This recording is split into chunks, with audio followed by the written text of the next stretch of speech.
Sorry about that. So basically what ended up happening was my phone died on me. If any of you are still here,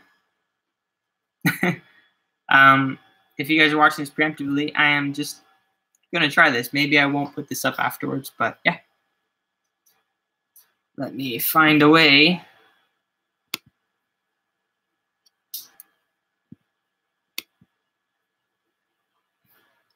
We're back. Sorry, guys, and I know I've got a different camera this time. Maybe this I think the lighting is better with this camera. Hey, Mark. I can also see the chat a lot better, so that's the thing.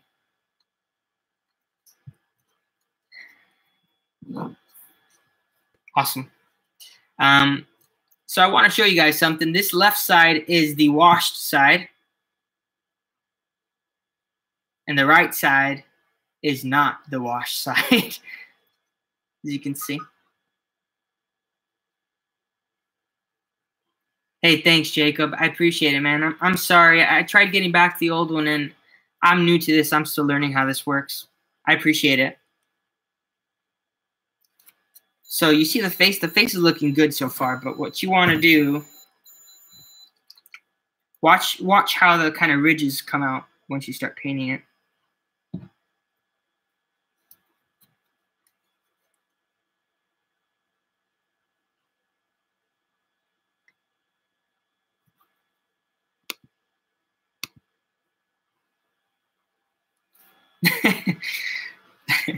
Thanks, Andrew. So yeah, so I know we got a couple new people coming in here, so I just want to show something.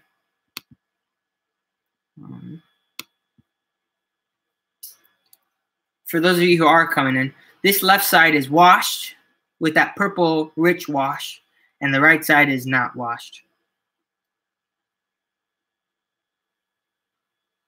See? Let's keep it going. Now here, watch what happens when we wash the face. There's a lot of ridges here. So you don't want it to pool, right?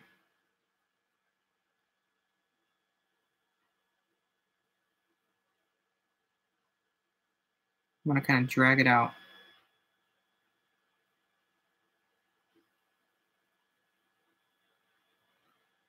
I can see there's certain areas that I didn't do.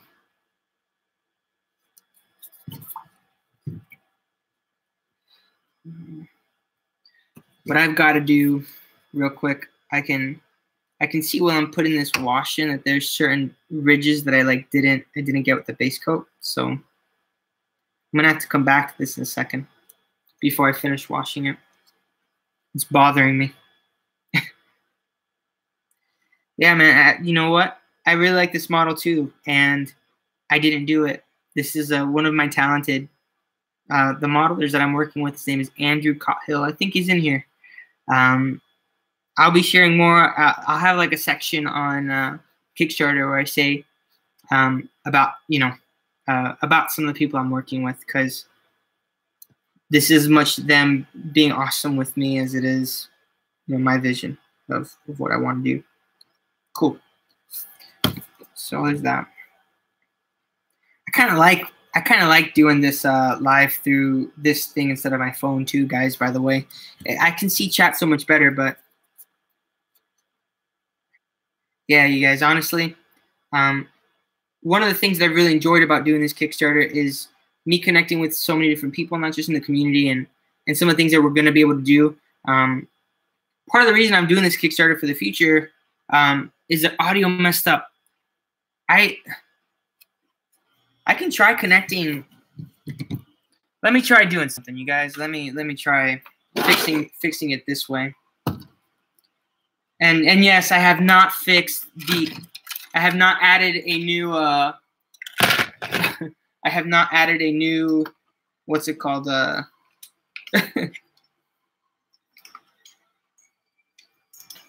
You guys can hear me just fine. Okay. My phone, my thing just died because it wasn't supposed to be for 1 hour, but okay, cool. What was I saying?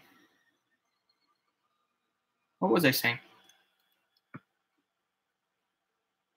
Oh yeah. I think I'm gonna do live streams with this laptop next time because I kind of like the way the lighting looks with this angle and all that jazz, and I think it gives you guys a better view of the dragon too. So, all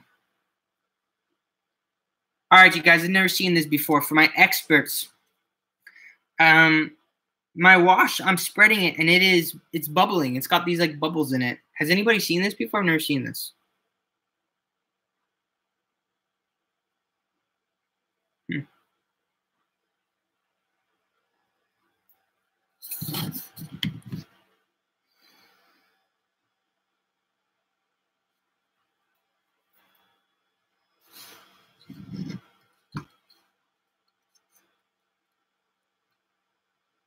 I dry my brush, then spread the bubbles away.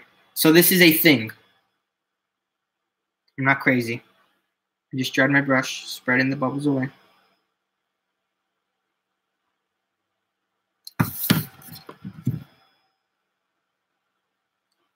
If this is a bad brush, this is a Raphael, okay?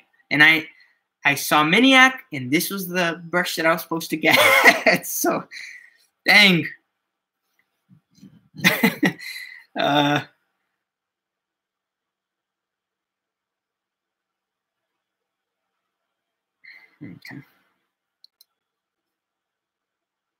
Yeah, I know. I'm not using my phone anymore, so I think I know what I need to use if I'm gonna do live streams in the future.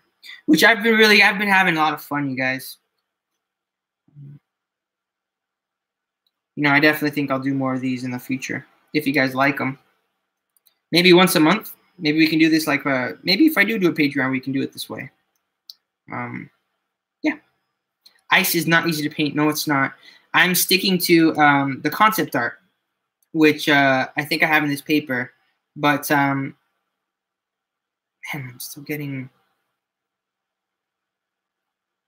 I'm sticking to the concept art, and I'm kind of doing these deep, rich purples, and the deep, rich purples in the crevices, and then I'm gonna base coat it with the blue. I'm gonna kind of have like a crystal blue on the scales and the plates, and the ice is gonna be a much brighter teal to like bright teal / white highlight. So gonna be a lot more of that.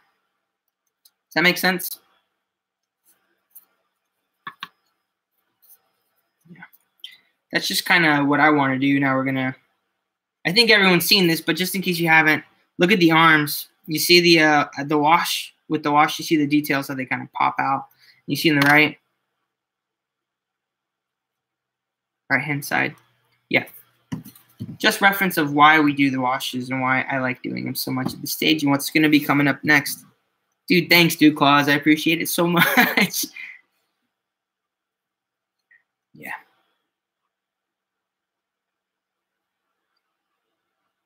All right, I'm just filling it in, and by the end, this guy's nails are going to be different colors, and you know everything's going to be good. But I kind of like just a straight base coat for something like this.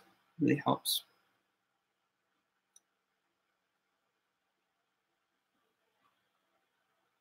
We did this side.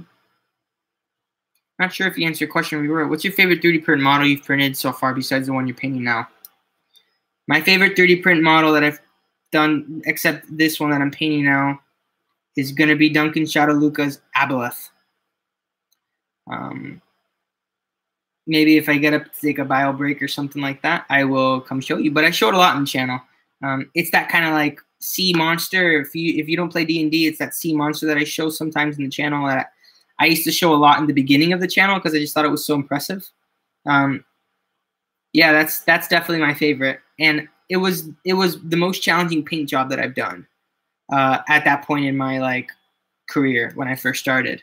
Yeah, it's really good. Show up with the cost of the filament for that print. This print was done on the CR10, not the Ender 3, but they're very similar. And yeah,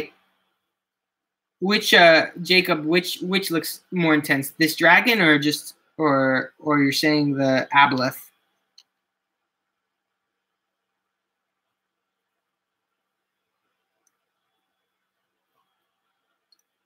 Yeah, I really like it.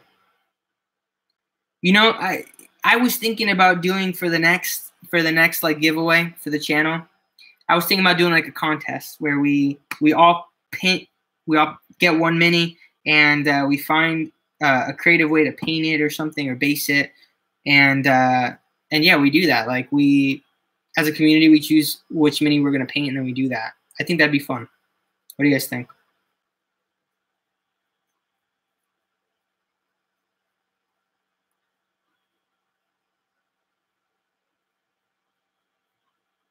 Yeah, I mean, my friend Garrett is doing like a live stream where they're just literally coloring, like they're just coloring together and talking.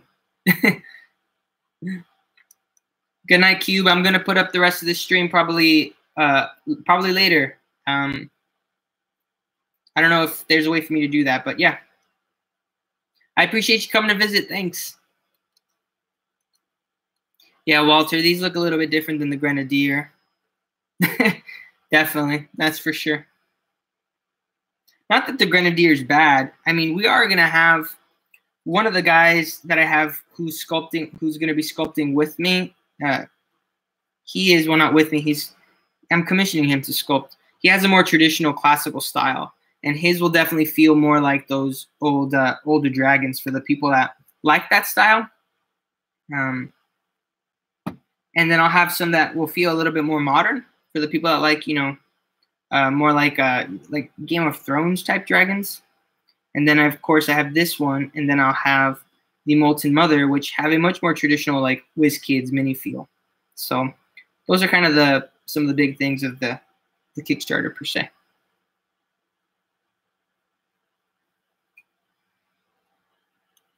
The dragon is definitely printable on the Ender 3. I just printed on the CR10 because I had it up and my Ender 3 is down right now. To answer your question, Spinoos, it's going to be printable on printers that are even smaller.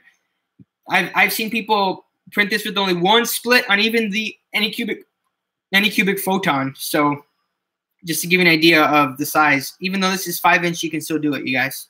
Definitely. All right, we'll just do a final check of. Okay, I need to do this side, this front.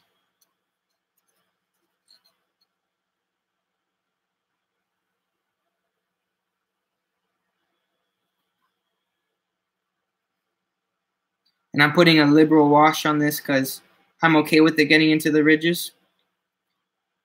You know, that's what's going to give it the depth. Like here, you see how it highlights? I'm going to go over it with a brush anyways later, as long as it's not too thick. You don't have to worry about it too much.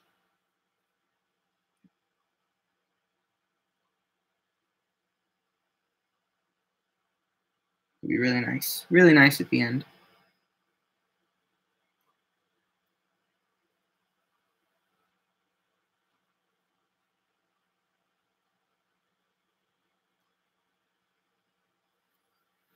What's the filament brand and type? PLA. I used Decale. I don't know what the actual pronunciation of that is. I did use PLA. It's like I got it for like $14. It was this blue filament. I wanted to print this guy in blue before I primed him. And honestly, I fell in love. That's like my favorite shade of blue now. So, yeah. Valandar, the fact that you've been painting mini since 1985, dude, shows, man. You just handle that brush so well.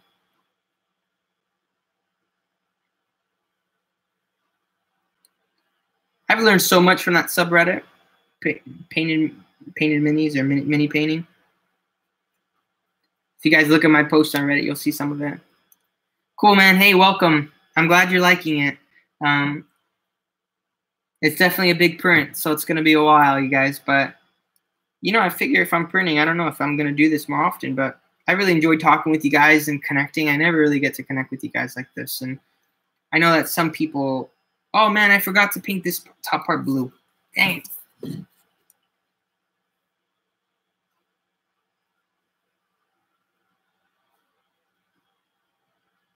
In one of your videos, I used polyurethane to help get rid of the lines. How often do you use poly? So I usually don't use poly to like gap fill because it's not exactly the best gap filler, to be honest. A better gap filler, in my experience, is well, it's usually really difficult to fill gaps unless you're talking like thin ones. I've used it before for like under extrusion. You know, when you have some minor under extrusion, it's worked really well for me there. But for the most part, if I have some serious gaps, I will either cut it and glue it, or I will just sometimes use like putty, like you would with a wall. That's what I'll do. Yeah.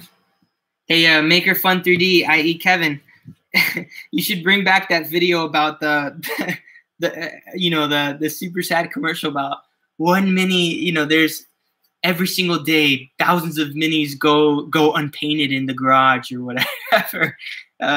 It's a really funny video for you guys that haven't seen it. It's like a joke infomercial. I forgot what like holiday or event started it, but yeah. Sorry, just making myself laugh. Okay.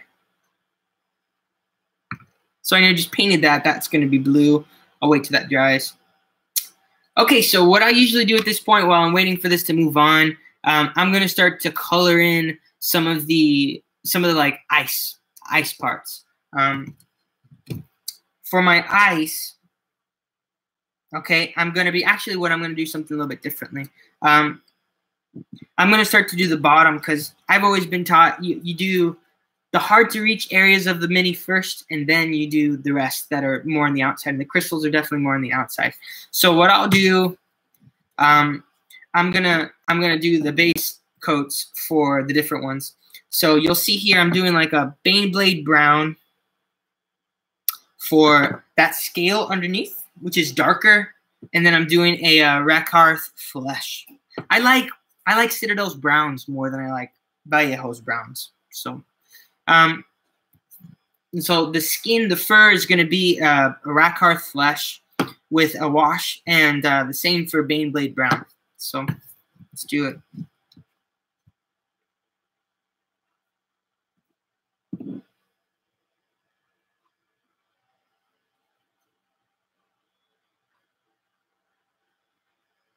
Thanks, Cataclysm. I appreciate it, man. You know, and this is relatively simple compared to some of the other paint jobs that you'll see in like bigger places, but scoop this baby out.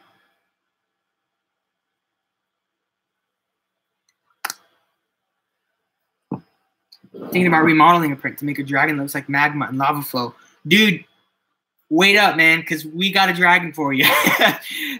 She's the like counterpart for this dragon. Her name is the Molten Mother, and she's gonna have a super cool. She's gonna have this super cool pose. Definitely, she's gonna be just as epic as this guy, in my opinion. I think you're gonna like it. So wait up a bit, and I hope you like her. All right.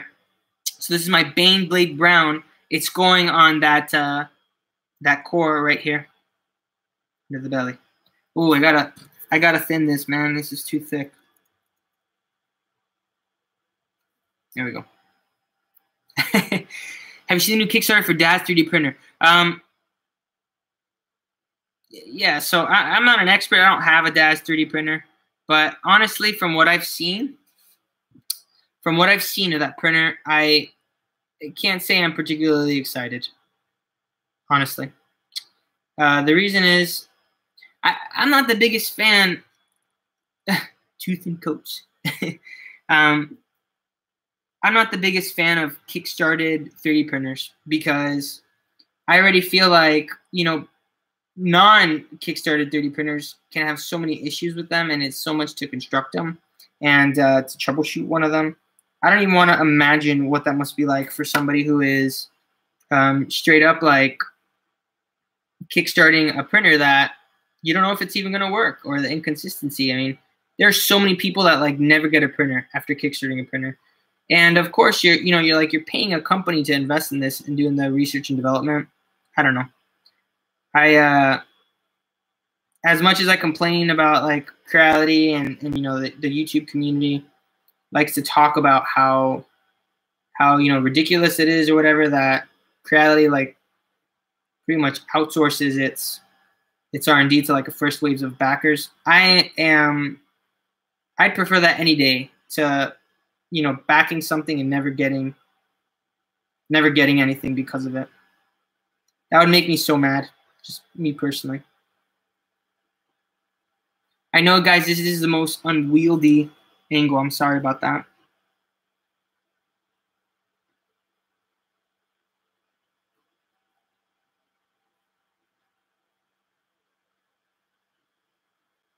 As soon as I finish this, guys, I'll be able to look at the chat again. I'm sorry. I'm sorry.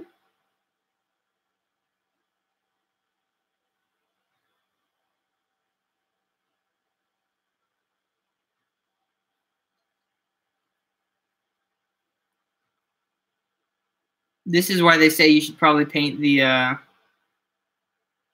hard to reach things first, because I'm gonna be honest with you guys. I'm terrified. I am terrified of, like,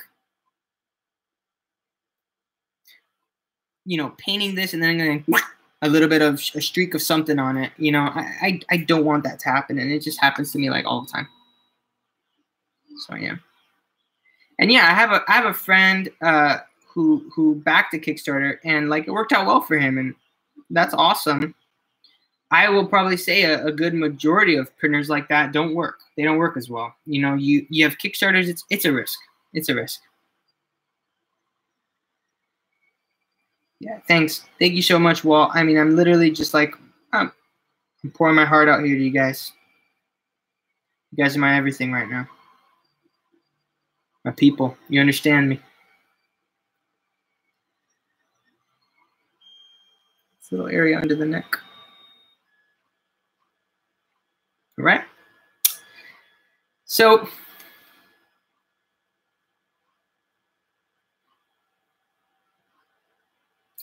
there's one area that I missed.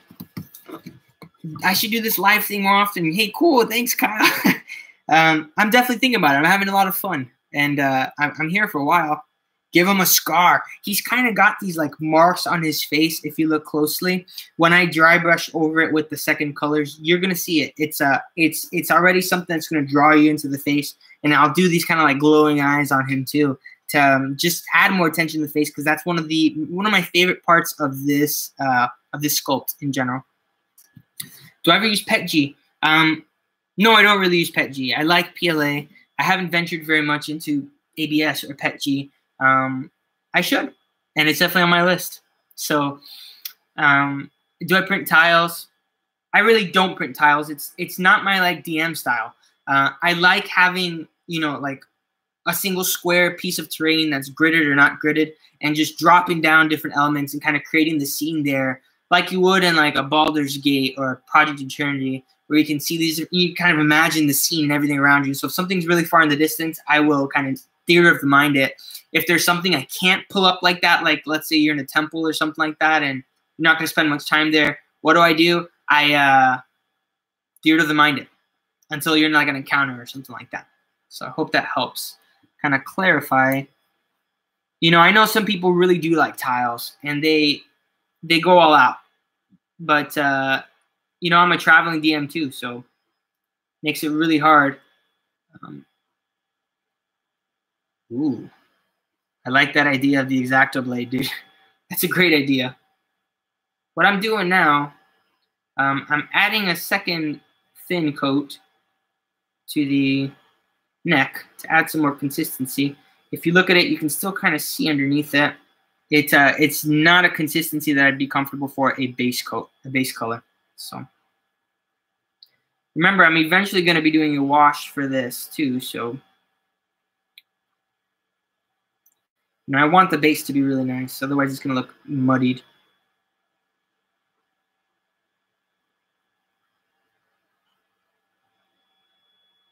Right? There we go. We're getting there, guys. We're getting there. Everyone has their thing. Minis, tiles, terrains, Kickstarter wall mounts for your minis. Totally. And you know what? That's probably my favorite thing about 3D printing is just how versatile of a tool it is. You can really do whatever you want to with it. It's pretty incredible. All right, so here we go. Here's like the base coat. I know right now, you guys, my biggest thing with base coats is it's like it looks kind of plain until you start adding like all the layers and stuff like that to it. This will pop. This will look better as we start doing that. The dark, there's going to be most of the colors and the brightness of this is going to be coming later. I'm not going to do very many layers for the lower piece, but you see, Chris is a talisman. I know a lot of people with talisman. I feel like I'm the only or like one of the few 3D printing DMs who just tiles are okay. I get the value on them, but to like set them up and stuff like that, it's more of a chore for me, honestly. I have so much stuff going on that I almost feel like it's a challenge to just drop some terrain on the table and see what I can do with that, you know? Yeah, I really like his ice beard, honestly. I mean, when we were first coming up with this guy, you know, we talked and we thought about this beard and this hair, and we were like, do we want to do this? You know?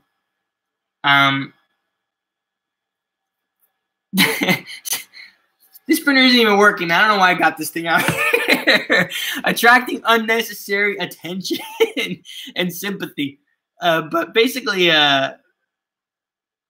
when we were thinking about making this, and when I say we, I mean I made a lot of these, like I brainstormed these ideas with one of my friends.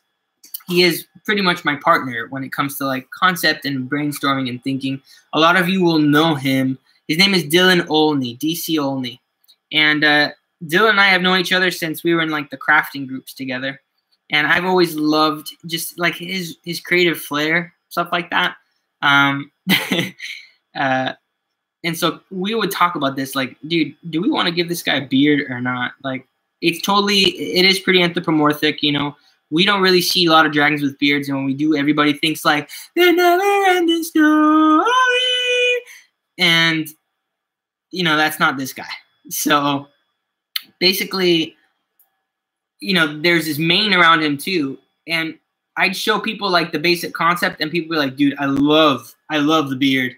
It's so good. I like it. So at that point, I was like, you know what? I think we're gonna stick with the beard, and we're gonna stick with the like mane, you know, the royal mane, because this guy is called the Father of Frost, but he's really like a king. He's like the king of these variant dragons. So I wanted him to have this kind of like regal mane and a regal look that, you know, nobody else really has, you know? Look at that, you guys. I got distracted. This beard was not supposed to be this color. The beard is supposed to be the lighter color. Was that printed in one piece? No, this wasn't printed in one piece, Vanilla. This was printed in multiple pieces and assembled later, was glued. I am giving you a piece if you want to be brave and print the whole thing in one piece. But like the base, for example, I've made to be, oh my gosh, dude, red yellow, yes. Those are going to be in the stretch goals. Our Earth Dragon, I'm sorry, I got to stop to talk to you guys about this because somebody asked about this. Our Earth Dragon right now, our basic concept, we're working on the concepts because the Kickstarter, the stretch goals you're gonna have concept art for all the stretch goals later. And what you're gonna do is you're gonna be able to vote for which dragons you unlock next. And the concept art, based on like, we're gonna flesh it out after to give to the modelers so they can kind of choose. But more than anything, you guys are gonna have a very good idea, I think, of what the dragons are gonna look like. So we have, for example, a blight dragon that has several eyes, and it's gonna, you know, has these like, it's more like frog toad-like, this big kind of plague thing. It's like, we call it a blight dragon. There's an earth dragon, which its name, like the legendary name, is the moving mountain, and you can literally imagine what that might be like. And it's almost like what you imagine, like a floating sea turtle island. You know, this thing doesn't really have wings, and if they are, they're vestigial. The way it travels is it literally just floats from one continent to another. And then there's going to be a storm dragon, which is going to have like an Eastern theme. And that is like your equivalent of an air dragon, you could say. Definitely going to be I haven't seen Avatar. Everyone tells me I should, but I haven't seen it. But yeah, it's going to be this huge thing that people have mistaken for mountains. And so, you know, when somebody comes and says, wow, that mountain, it's not there, I've never seen it before, people would say for whatever reason, their reason is, oh, that's the moving mountain or whatever the case might be. And so these are dragons that are, lost to time. A lot of times it'll be maybe thousands of years before this dragon moves, kind of upending and changing the landscape. So the storm dragon is more of like this. Hey, Trent. Terrifying thumbnail. So basically, we're doing like variants like that, you guys. They're not gonna fit your stereotypical like D&D mold. We're gonna have stat blocks and stuff for them, but more than anything, I want these to be like almost like primordials, like things that have been around for so long and people forgotten them. They're legendary, Yeah. So I hope. I'm sorry I got off Red Jello, but honestly, dude, like I'm stoked for that. I'm really excited for those variants, and we're setting the stretch goals really low, or at least we're setting the initial funding really low so that we can hopefully get those stretch goals, because that's really going to be the brunt of. Hey Benjamin, don't worry about being late, man. I'm here. I've been here for a long time, so we are going to basically be funding them through. I should do voiceover work. That is flattering. I've always had issues with my voice. I feel like it's so squeaky. But yeah, basically, that's going to be the campaign mostly, is deciding which dragons get unlocked first. So if you back it early, then you'll be able to kind of choose the fate of who gets modeled first if we don't unlock them all. I mean, that'd be so cool. Be like a dream come true, you guys. Hey, Spunky from Australia. What's up, man? Welcome. Thanks for coming here. We got some good people coming in and out here. So I have a question. I don't really watch a lot of streams, and I'm kind of ignorant to this, but what's like the average length of time for a stream? Is this like long stream something that should be on Twitch? I feel like most people who watch the channel like hang out on YouTube, so they'd be more likely to see the stream and come check it out. But dude, you're welcome, man. It's Sci-Fi profile. It's not mine. But I'm glad you're getting such good prints. That's awesome. Congratulations. Welcome to the hobby.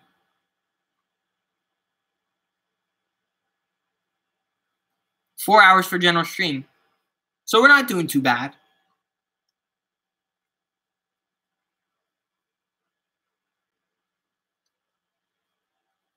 Well, cool, man. I'm not sure like what the regular courtesy is. So you guys want to see, this is going to be like his lower part.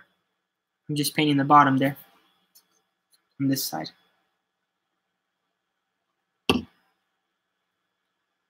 I watch Neris every Wednesday. Yeah, dude. He streams. Are you serious, dude? Neris streams 8 to 9 hours? I thought that his streams like 30 minutes, man. I always see him doing like live assembles and stuff like that.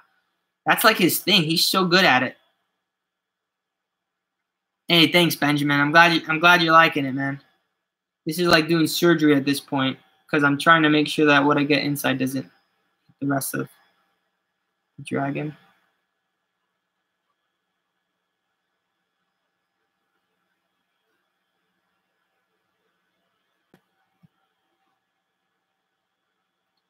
All right, you guys. I'm sorry to be so quiet.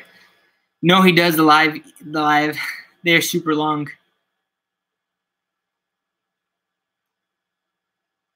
3 to 5 times a week. Yeah, honestly, the only reason I really know about Twitch is because of like Critical Role. I know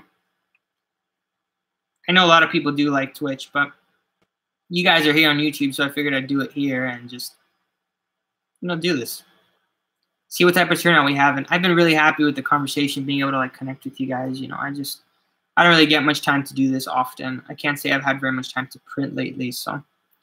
You guys think, would you guys be interested in doing something like this maybe like once a month? Or maybe a little more often, like, I don't know, 2 times a month? Weekly? What do you guys think?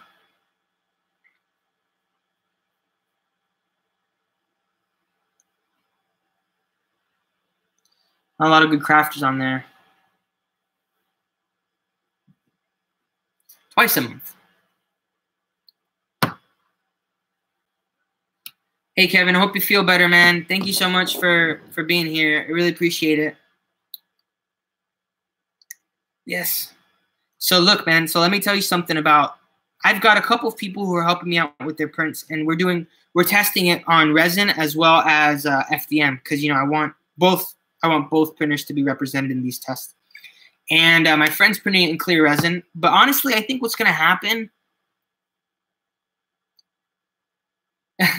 I like doing this, and I end up doing this a lot anyways. So what I think it's going to be easier, in my opinion, after just my experience. What I think will be happening is you should use a clear coat, like a liquid nails or something, if you want that to look really see-through. Paint it like a very bright blue or a very light blue, and cover it in crystal nails, and then like smoothen it somehow. I think that's going to get you a better effect if you want that like translucent ice look, to be completely honest. Just my experience. Maybe, I don't know if Miss Casterain is still here. Trent, he's kind of my go-to for that sort of terrain. Trent, if you're here, man, what do you think, dude? Anybody else? You guys are welcome to chime in too, of course.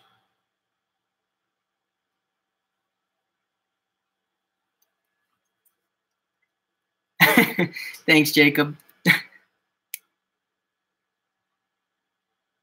We're just doing limited tests, you guys. I don't want to overwhelm people, and I know what happens when we get test prints out, and everyone wants to go crazy posting, and I've been there, and I don't want to hog up all the time on the guild. I already feel like I get tagged a lot, and I appreciate that so much. But I want to be respectful of all the other people making freaking awesome content. That makes sense. Yeah, exactly. So there will be another dragon who is definitely still an ice-themed dragon, but he's going to have a more neutral look. And if you like crystals and you don't want to do necessarily like an ice dragon, he's totally going to be a reskinnable dragon and be able to be much better for that sort of a thing.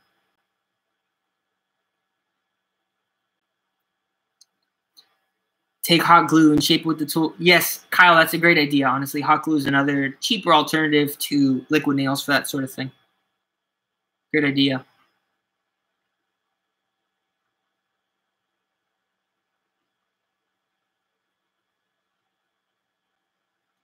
Are you guys able to see kind of what's going on here? I'm just blocking out the basic base colors. The wash will bring it in. Is the increase in print quality in minis worth the smaller nozzle and more print time? It's up to you.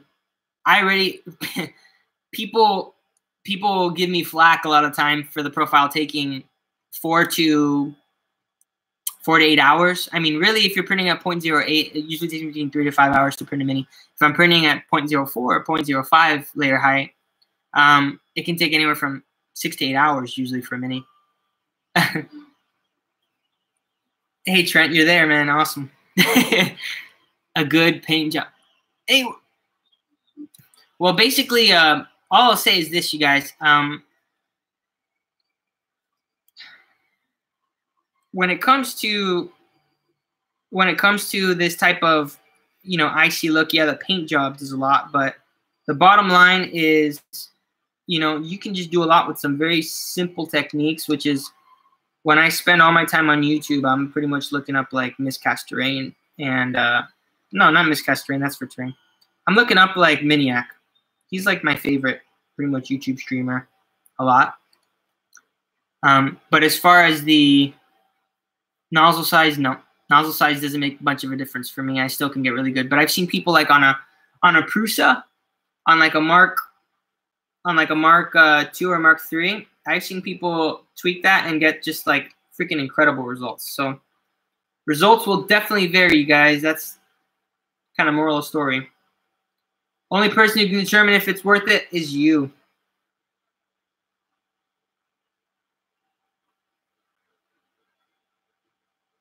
All right. Snow effects and ice effects. I'm probably going to play with some different effects for the base here. Another thing when you guys are printing, I just want to share this. when you guys are printing, let's say like a tail, for example, I printed this. I made a very specific, deliberate choice to print the tail flat, so that way at an angle that the bottom part wouldn't be able to be seen. So on the table, you're not going to see what's going on here. But if you look under, you can see the roughness of the area. You might not see it as well there, but you can see some roughness where the sports were. You're not going to see that at all. And it makes the sports much better. I'm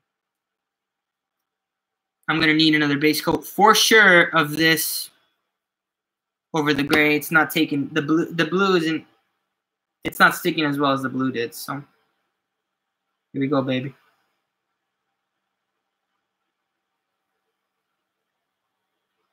Cannot wait to have this little base coat done.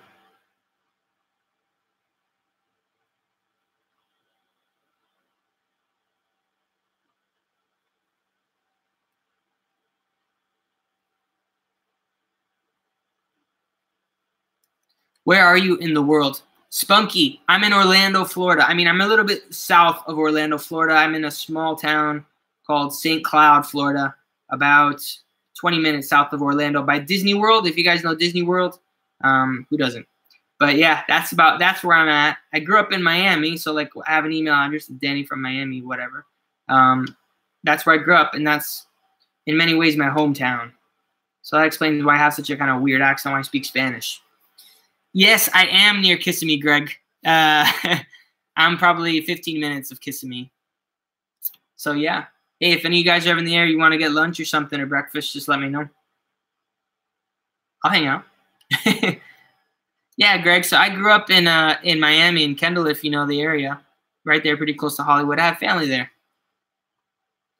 Dude, Florida has such a good gaming like culture in general, especially like north of Orlando, pretty much. I have a friend in Tally too.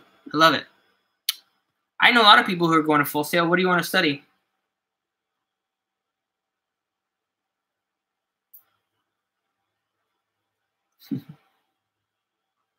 88th Street, man. I used to live off 134th.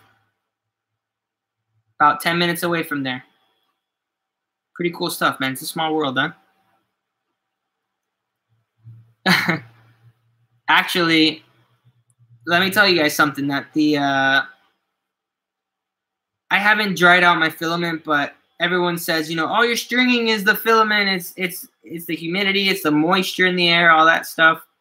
I haven't quite gone around to doing like tests and stuff like that to give it a shot. But I mean, I do get quite a bit of stringing, and I've never really cared very much to fix it. So there's that. But yeah, I got to check off receipt. Hey, see ya, P-Tunes. Thanks for being here, man. I appreciate it so much. You're welcome. Thanks for coming by and visiting. It means a lot to me. Yeah, I know. I need to probably, you know, dry it up a bit, but oh well. I should probably dry my filament too more often, bake it, all that jazz. All right, you guys. So I've based out the. Yeah, man. I tried writing my fixie. I tried writing my fixie down to a 127th, about 2 miles away, and it took me 20 minutes to write it, and it took me 20 minutes in the car. The traffic was terrible. But hey, see you, Walt. Thanks for coming in, man, and thanks for staying so late. I appreciate it. Use protective clear coat over the paint. I usually do like a spray if I want it to be glossy, and I have a matte spray that Evan Carothers recommended to me. So what we're going to do next, we're going to paint the beard and the hair all over. We're going to paint it this Rakarth Flesh.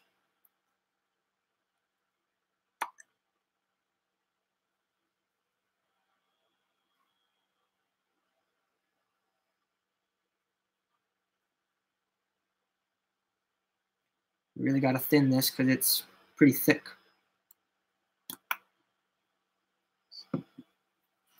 Dude,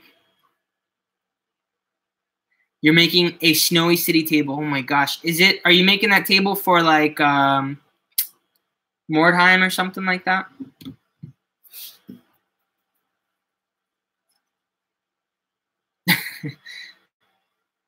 Tom is probably Tom Sandlatterer, who is like one of the 3D printing gurus on YouTube. Frostgrave. Cool, man. I have friends that play like it a lot.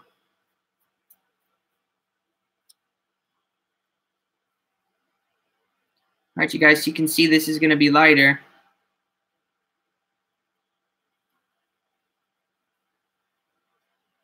I put a little too much water on this coat.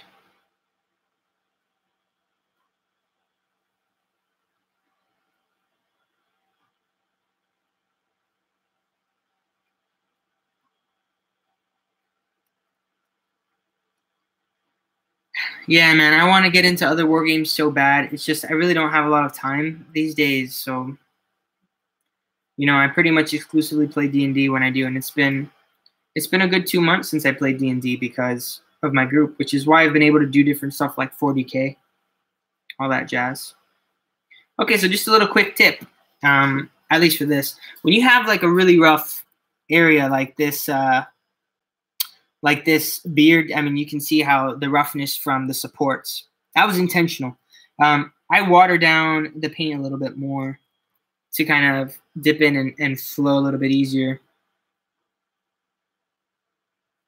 And it's also one more reason why I do print in gray, because it's not as dark as black, which would be ideal for this type of application. But yeah.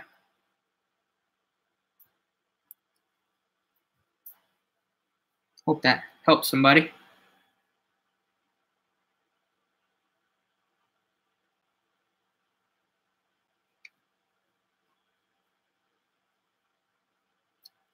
I'm going to make minis for the Trogdor game. Trogdor!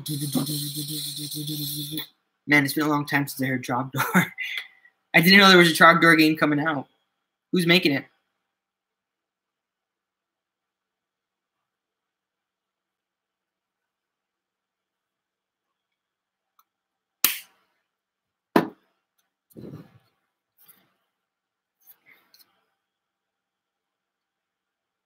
So, it was on Kickstarter. Yeah, I wasn't like the biggest fan of, I forgot the name of that like web series or whatnot with Trogdor in it. But cool. Valendar. Oh yeah. And just a quick shout out to, if you guys like this sort of thing where I'm painting, there's a sculpting version of what we're doing, and it's Valendar's live stream. I think he's in this chat now if you guys are interested, but he does this like, I think once a week, if I'm not mistaken. Homestar Runner. So question, are you guys, anybody here interested in Kill Team? That's definitely something that I'm eyeing. I got a little set. I want to give it a shot because, you know, it doesn't cost as much for me to really get going.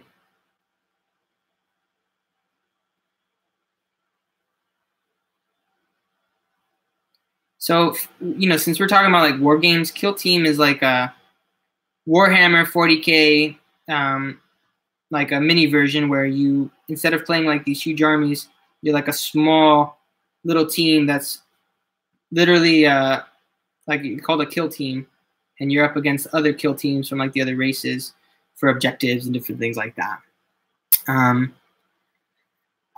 Old school, what else? Are those from the Lord of the Rings set or just in general? Hi, Blue Star Orion. Thank you. Welcome to the channel. I appreciate you being here. Oh my gosh, I love Tabletop Minions. I love that channel so much. It's been so helpful to me. I just like his like kind of like chill attitude, you know, just talking.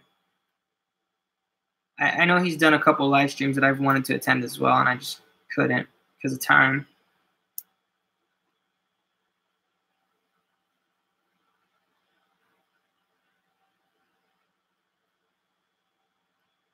So right now, I'm just, like I said, I want you guys, you're going to see the base colors. And once the moment this thing is going to come to life, I promise you, is when we do the wash on the scales. And when we do the wash on this thing's hair. Okay? That is the moment this dude is going to really come to life.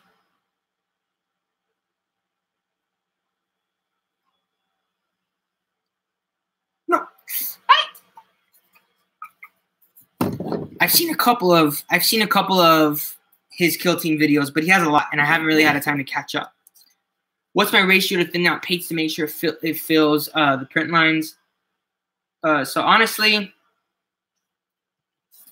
I try my best not to paint thick onto the lines.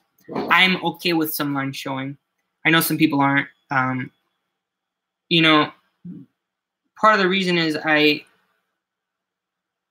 I'm okay with some lines showing because I'm not submitting these to like a big contest, if that makes sense. I do understand why people don't want them to show. If I did, I wouldn't use expensive paints, to be totally honest. I'd probably use like Apple Barrel because those just come like naturally thicker. Citadel paints cover really well, actually. And I just put just like 1 drop of paint to maybe 4 or 5 drops of like Citadel paint when I'm using that. Hope that helps. I know it might not be the answer you're looking for specifically, but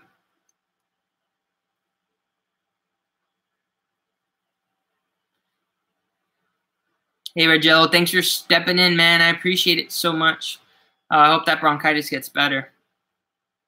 Take it easy, dude. Thanks again for coming in, for contributing, talking, and keeping me company. Oh, yeah. Uncle Adam's a good guy, though, you guys. He recently went into...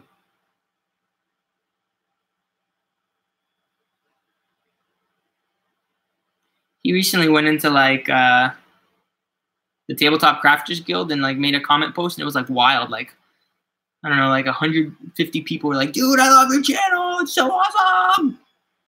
And he was just the most down-to-earth guy. Really like him a lot. Maybe I can meet him someday. That'd be cool.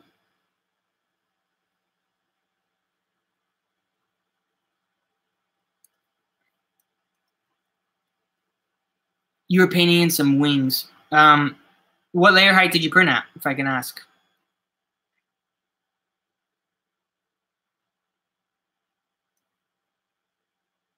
Because for me, the biggest thing, I printed this dragon at a layer height of 0.012.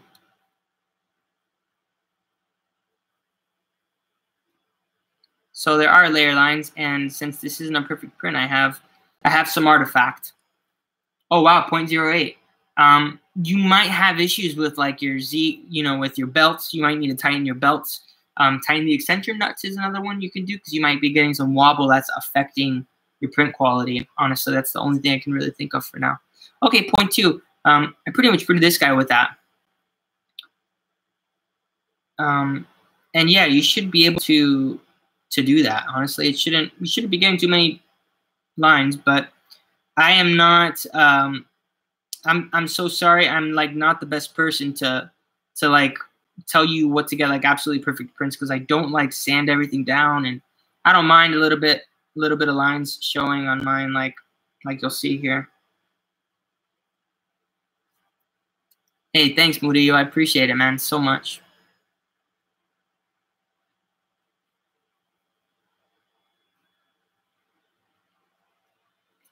All right.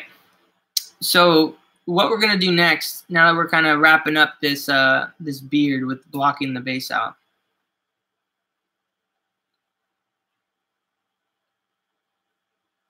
So now that we're basically getting this thing to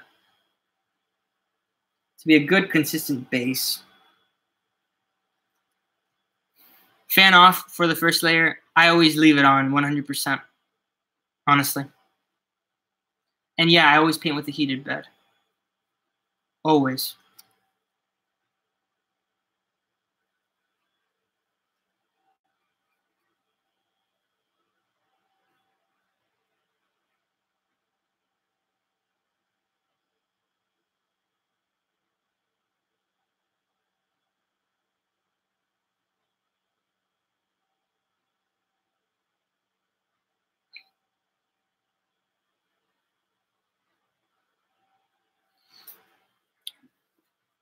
Not again. What happened?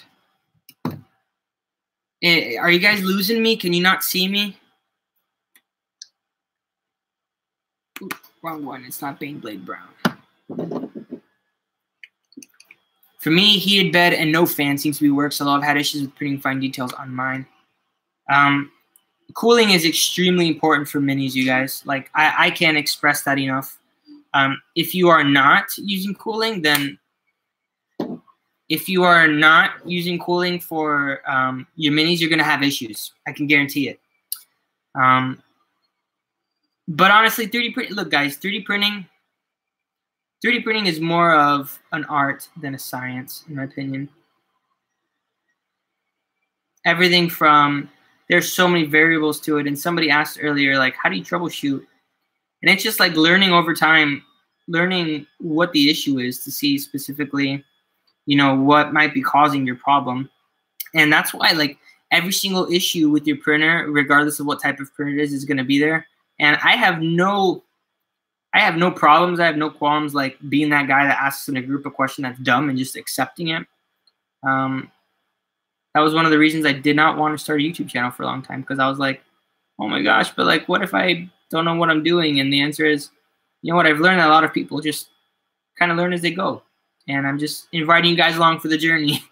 And as I learn new stuff, I share it. It's fun. It's been really cool. You know, that is definitely an option. I know a lot of people that really enjoy those 5015 coolers.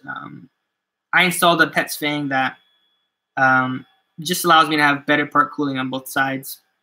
That uses a stock fan. It's pretty good. I think Teaching Tech has a video about on some of the Ender 3 upgrades that I thought was pretty good. Might be a good option. But, you know, I'll be honest. One thing I've learned about just being with you guys is there's so many people in the community that know so much and want to help. I do everything I can to connect people with those people.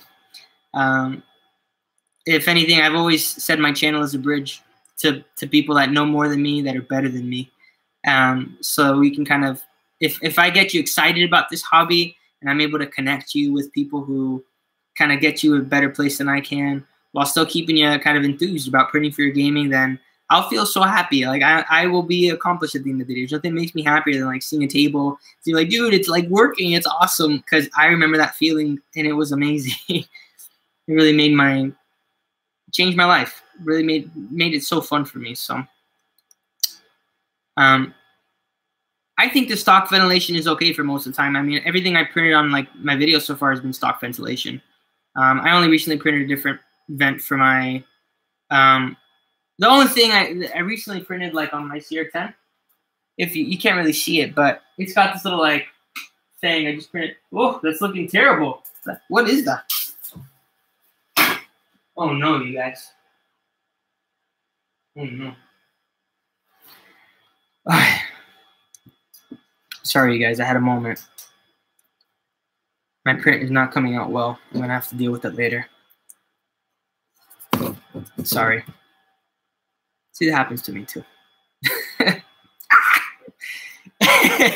You guys experience it live behind the scenes. Anyways. Let me get back to painting. Okay, so what's my opinion on the ANET 8? I wouldn't recommend one if you don't absolutely need one. Like, if that's the only printer that you can get in your country, there's a lot of resources for it, and obviously there's, like, a great community for it. But nowadays, I just think there's so many other printers that can do so much more, that have so much less assembly required, that can get you printing better, faster. You know, the only person I can imagine that really want an ANET A8 is somebody who, like, absolutely wants to touch every single part of their printer. They want to, like, absorb it. They want the risk because they want to fix it. They pretty much want to, like, DIY a printer 100% from themselves. Because the ANET A8 is, like, a great printer, and I think that the people who are drawn to that printer are the ones that really like all that tinkering. You know, sure, there's, like, fire hazards because there's so many moving parts, more than other printers. It's a risk. Like, that's a reality. any like cheap knockoff or whatever type of printer, kit printer that's completely DIY assembled like an ANET A8 is gonna run that risk too. So you can spend $50 more and get an Ender 3 that's gonna be better in my opinion. That's my bottom line, but that doesn't mean that it's not a good printer for people. You know, the Ender 3 doesn't have the thermal protections turned on either. You have to turn it on via the firmware. So, but my CR10 doesn't either, and I've been okay. So, I mean, that's kind of giving me hope. I know that's a big concern for a lot of people, but I monitor my prints, and Octoprint helps with that too. So, hope that kind of answers your question. Have there been any fire issues with the Ender 3? No, not to my understanding. There hasn't been any with any Creality printer, not just the Ender 3, but in general. Okay, now we're gonna get some. I got my ANET A8 dialed in pretty well, but my Ender 2 shifts on the X, I think. Yeah, I mean, I know a lot of people that have like an A8 that have it really tuned in and are able to get awesome results in it. Like I've seen A8s print just as well as the Ender 3, but I want to say a majority of people that I've met that have struggle with it, and that's just me being real. That's real talk, you guys, because it's a harder printer to tune. It's not a printer for the faint of heart, you guys. That's for sure. It's a challenging printer to start with, but if you're one of those people, it'd be awesome. It'll be really good for you. Sorry, you guys, I'm kind of focusing right now in this moment.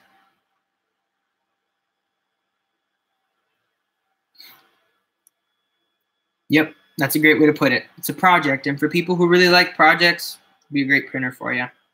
3D Maker Noob has a whole bunch of videos on the A8, and I think even he said that, you know, it's kind of hard for him to recommend a budget printer for somebody that isn't the. He used to be a big proponent of it, and lately he's just having a hard time not recommending another printer like the Ender 3 even, because it's just so much more accessible these days, you know.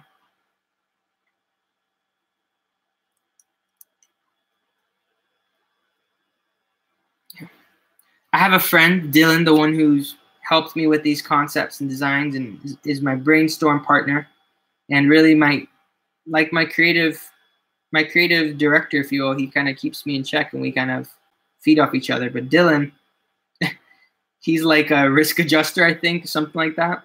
And he's like an insurance adjuster. And basically what he's done is he has rigged these like sprinkler systems around his printer so that if any fire does catch, it'll just burn it out. It's pretty funny.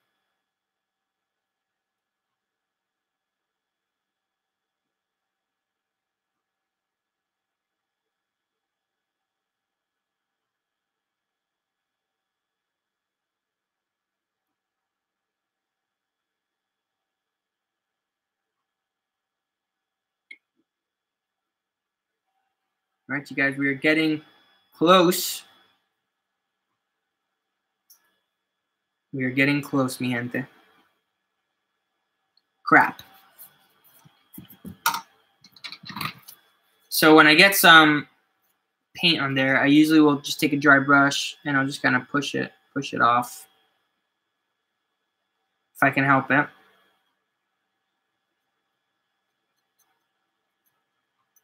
Didn't help this time. So what I'll do in this case is I'll just take a little bit of the old paint. Let's bring it over here.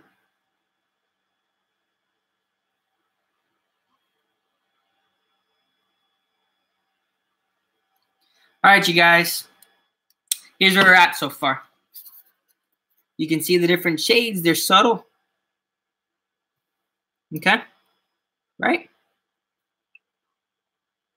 Now, what we're going to do is we're going to paint the crystals. And we're going to paint the crystals. I'm also going to paint the wings a lighter. I'm going to paint, I was thinking about painting the crystals a lighter shade. I'll probably do, let me look at the concept art real quick.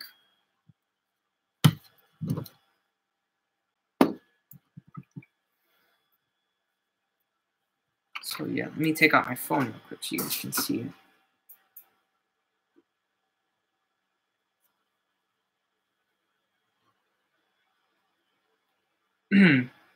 Excuse me while I'm on my phone, guys. I don't want to be like that millennial that does it, but I want to show you guys something.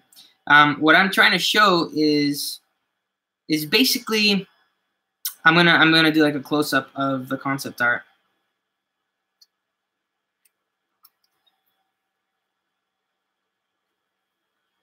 Yeah. So yeah, you see that's like gonna be some of the Kickstarter for somebody asking about like the fire dragon. That's the fire dragon. That's the magma dragon.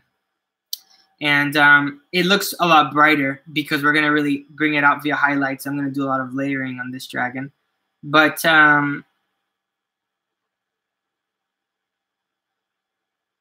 yeah, here is the basic concept. So if you'll notice, the wings in this concept are a lot lighter. They're almost like a gray. So I'm going to bring those up with like a more with a different type of Vallejo paint. Let me take it out. Hey, thanks, man. I really like it. I'm really happy with the artist we're working with. He's actually the same artist that worked with. He's the same artist that worked with Evan Carothers, EC3D.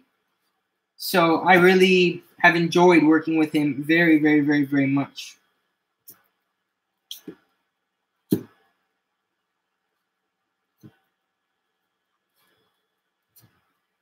I'm having trouble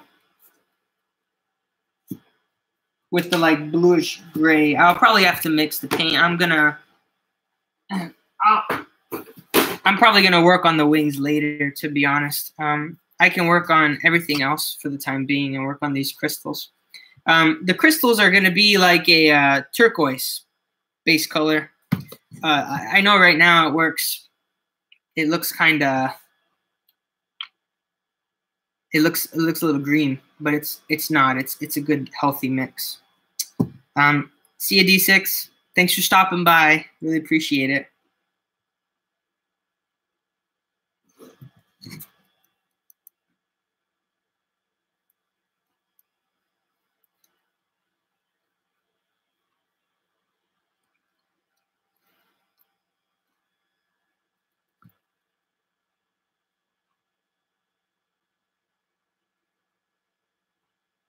And this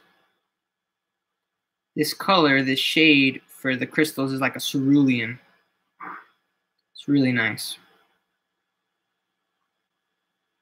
So this is the color that's going to be, these are going to be very bright crystals. So if you're seeing this and like, whoa, dude, that's going to be the darkest shade. It is, yes, it is going to be the darkest shade.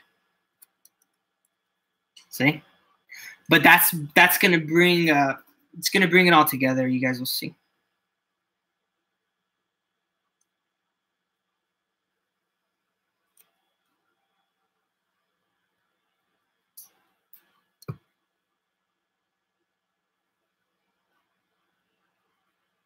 Have you heard of the Spark Maker? Yes, I have heard of the Spark Maker. Not good things, unfortunately. The first one was a fiasco. I don't know many people that have a Spark Maker that are happy with it. In fact, I've yet to meet a single person with a Spark Maker that is happy with their Spark Maker. I've met 8 people with ANET 8.8s with the Spark Maker that are happy with them. I've met people with ANET 8.8s that are happy, but I have not met anybody with a Spark Maker that is happy with their Spark Maker. So I can't say I recommend it. And this new Kickstarter that they're doing, I know it's like really tempting to have like this low printer. For me, it cannot be understated. The value of community, people that are able to help you, people are able to help you if something goes wrong. It was so frustrating to me with the Shine that the only person I had available was customer support. And it would take me time for them to get back to me. That was really frustrating to me with the Spark Maker. I can only imagine with the Kickstarter of a product that is notoriously unreliable, not good. Just go on Amazon and look at the reviews of SparkMaker. I know it's tempting for like a $300 printer or whatever, but SLA, like a resin printer, but don't do it. Not recommended. Yeah, for now, if you really want to do minis and you're like dead set on SLA or DLP, there's too many good printers that are affordable. If you want to go really budget, you can get a D7, and lots of people, huge community for D7. If you want to spend a little bit more, you know, the Photon, there's an extremely involved Photon group that Kevin Rank runs over in, you know, one of the admins for our group. And yeah, like, honestly, they're extremely involved over there, and they're just phenomenal. There's people that are so smart with the Photon to help so many people, so many good resources in there. You won't find that with the SparkMaker. I'll tell you that right now. I saw Maker's Muse did a thing on that supposedly the tech does exist, but they're still waiting to like get it out, you know, to get it going well. I'm waiting for this. Yeah, and honestly, like the Ender 3, for example, so many of us have the Ender 3, but I think a big part of it is it's a very familiar design, and those of us who like came over with the CR10 are already familiar with a lot of the issues with it and things like that. Wanhao D7 is it does come as a box pretty much. You have to hook up like Nano DLP to it, set up a Raspberry Pi, or hook it up directly to a computer. But yeah, that's definitely an option too. Lots and lots and lots of people with D7s that love them. So who knows?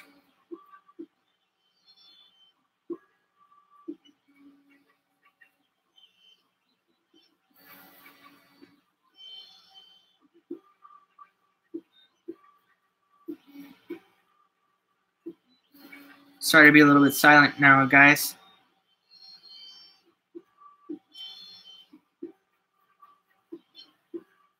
That didn't sound good.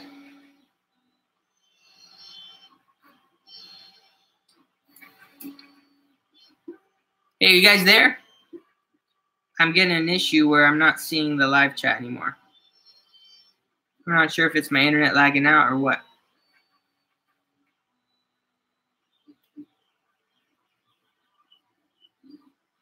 Cool. Yeah, I've heard really good things about the Chiron, actually, or however you pronounce that. You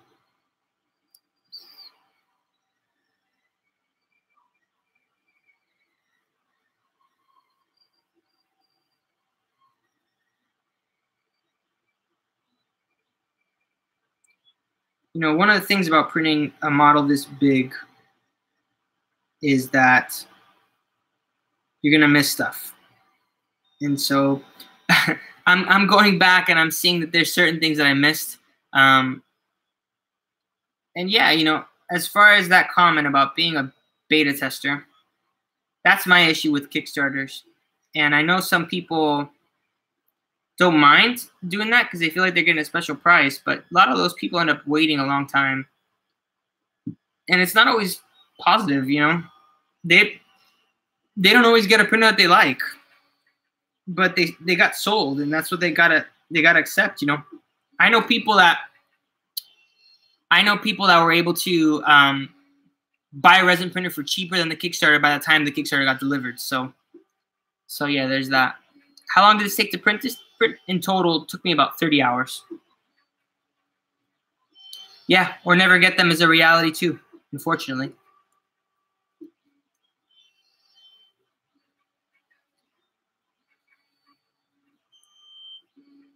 So right now we're blocking out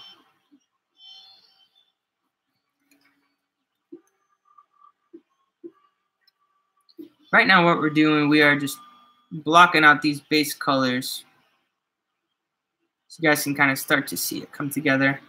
the wash and then that base highlight is really where we're going to start to see like this thing come together. And I don't know if I'm going to have the time for it tonight or not. If we at least get to a base of or a wash of some of these things. These crystals aren't getting washes. They don't have need for that because there's no recesses.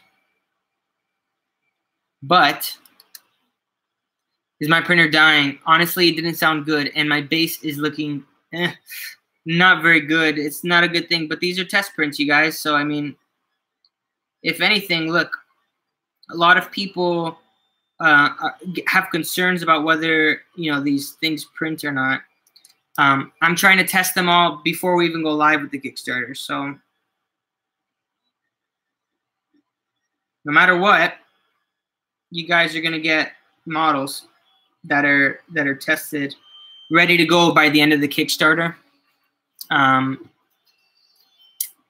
By the end of the Kickstarter, you guys are going to have the core files delivered. The stretch goals will still need to be modeled, but yeah.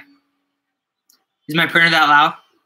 It's definitely not sounding too good, so I get if you say it is. Hey, Pixel Fred. What's up, man?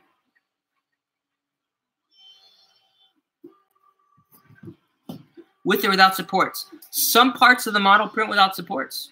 Most do need supports. I am going to try my best to orient the models, and I'll do like videos and stuff on the supports so you guys know exactly how I do it. But there's really no secret though.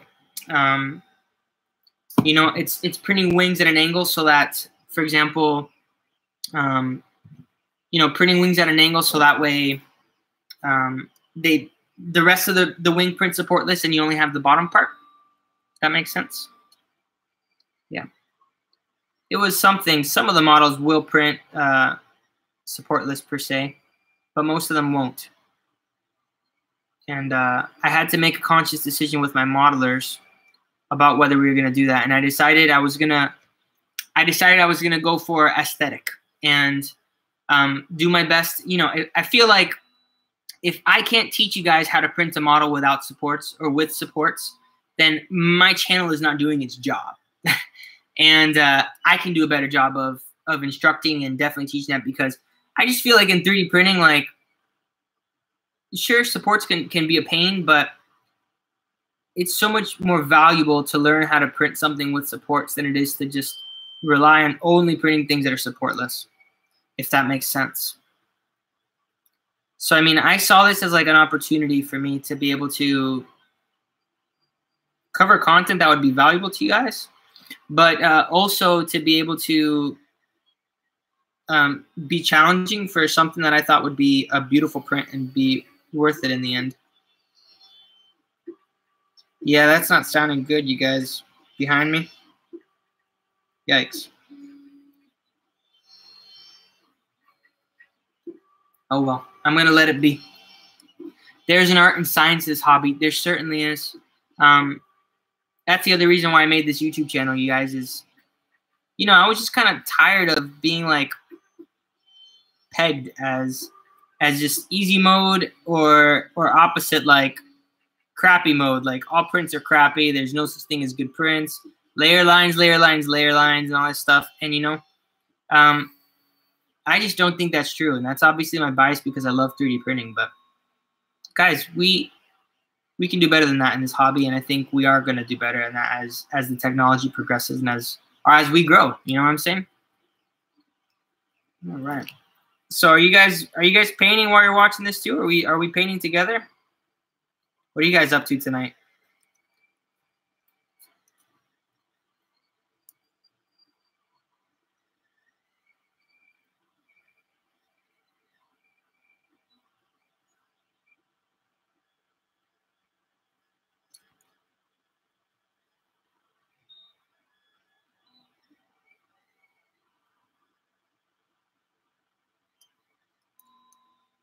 Just chilling.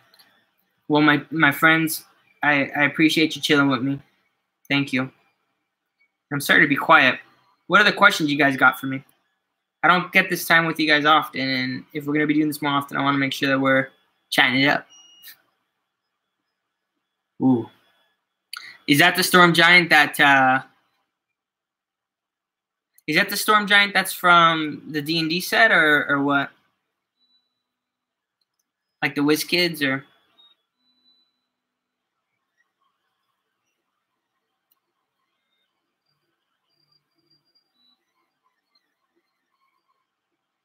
So what I'm going to do here.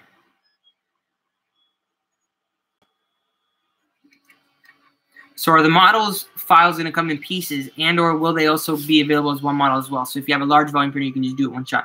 Yeah, they will be. If you want to brave it and try and do one shot, you can. Absolutely. But I am also going to have them sliced so that you'll be able to I am going to have them sliced so that you'll be able to print them on smaller printers as well. That's how I did this one too. So, yep. Do you do any mods? Is there any? I'll start at the top. Is there any 3D scan machine to make models from broken pieces? I'm sure there is 3D scan machines, but 3D scanning technology isn't the best yet. So I mean, you're not really getting what you think you are. Like, we're not in Star Trek land where you're just able to kind of put something in a machine and boop, boop, boop, boop, boop, you have something. So we're not there yet. But there is 3D scanning machines that are supposedly getting better. So there's that. Oh no, I didn't want to print that piece. Okay. Next question.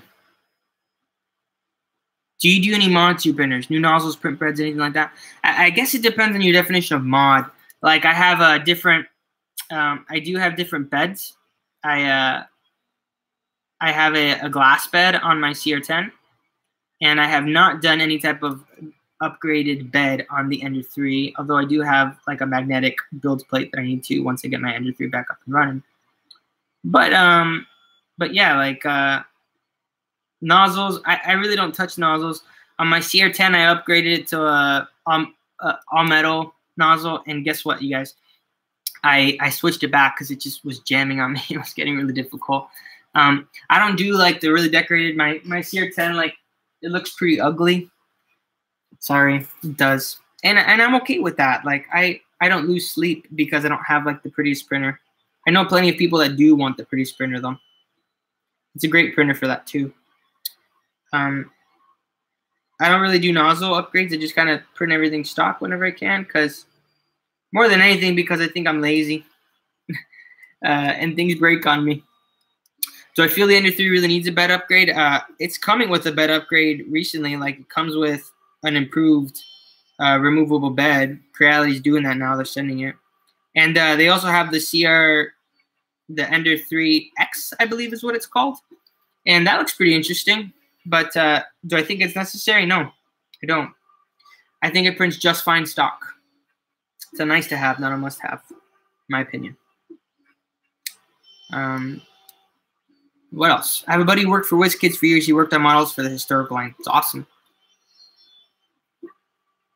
As I hear, all metal hot ends are for high temperature materials. Yes, and I did want to print some high metal, some different high temp. Like, I wanted to print nylon and stuff like that. I wanted to give flexible filament a shot. That's the reason why I wanted to do that.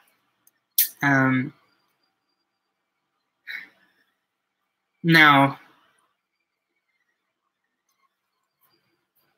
so what are the best support settings? Best support settings, like, being totally real with you, is very dependent on your personal preferences. Like, everyone thinks I'm crazy for liking zigzag supports, pretty much stock. And I break stuff sometimes, sure, but it's really not that bad for me. Some people have really difficult time with that, and they like tree supports. That is perfectly valid too. So I think the chain cable guide is worth it. Sure, it's fun. Why not? Zip ties work fine too. Up to you. Not necessary. And like most things 3D printing, it really boils down to, you know, whether you think it's cool or not, whether you like the way it looks. Cable cane looks pretty cool, that's for sure.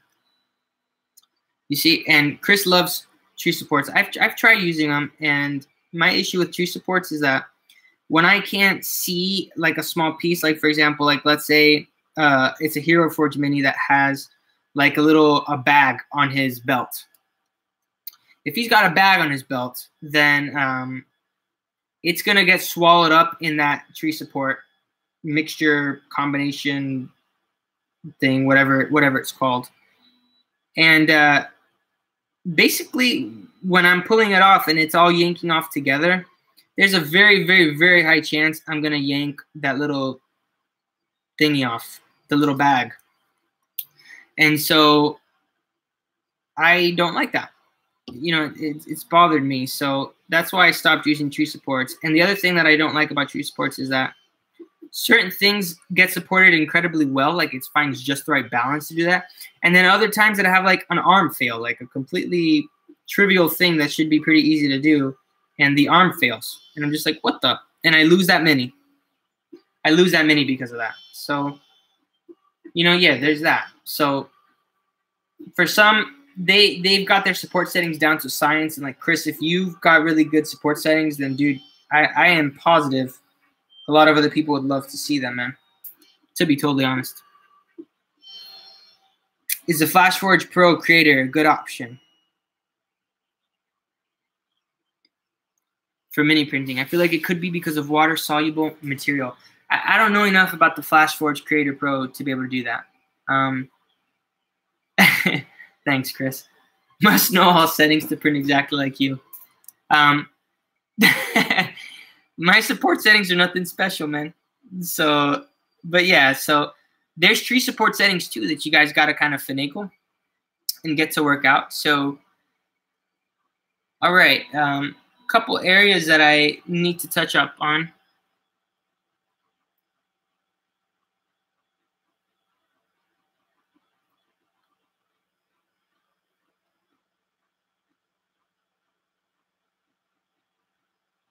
All right, just kind of taking the brush over this thing.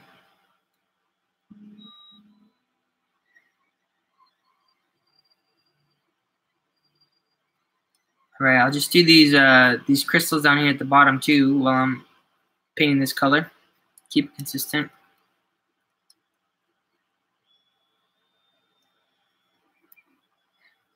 You know, the settings should depend on the print, and there's sometimes I change it for the most part, but that's one of the reasons why I just kind of tend to over support almost everything I print, is because I'd prefer to remove too many supports and break and then have to maybe glue something or just reprint it again. Honestly, that's a perfectly valid option too. Yeah, I like to do that. Honestly, it's totally doable. And here we go, baby, the big kahuna. The big, huge mega crystal.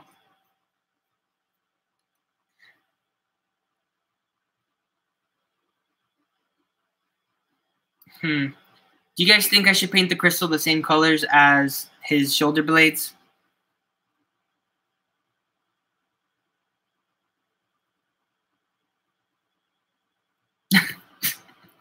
No. No, it's not a big surfing crystal. That'd be pretty cool, though. I know I'm going to do the little ones. All right, you guys, let's do this a little different color then.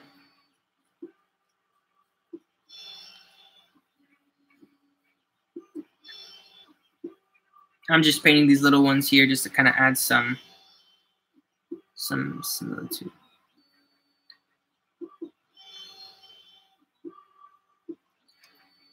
Pale purplish or yellowish. Wow, that'd be nice.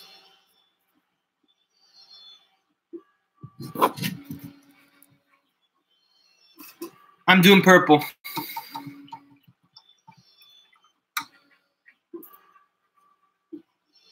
Thank you, Fatty.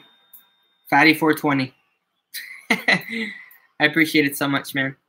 I'm doing pretty good. Thank you.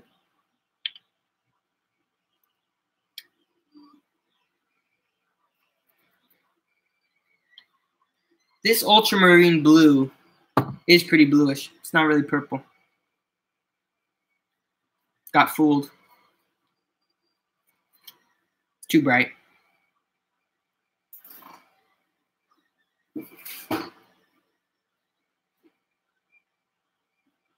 Hex Lichen. This looks good. It's not fatty, it's fatty.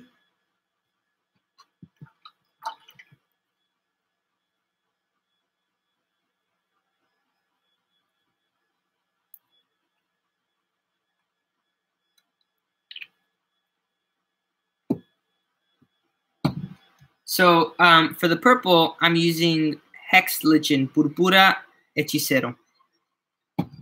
Hechicero, however I pronounce that.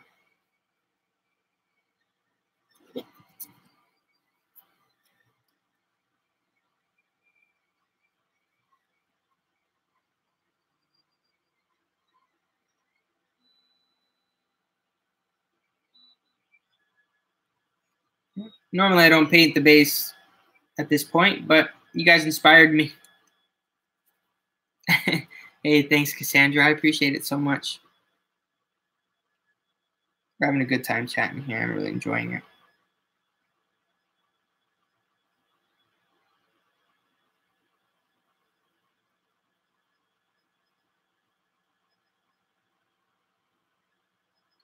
All right, so question.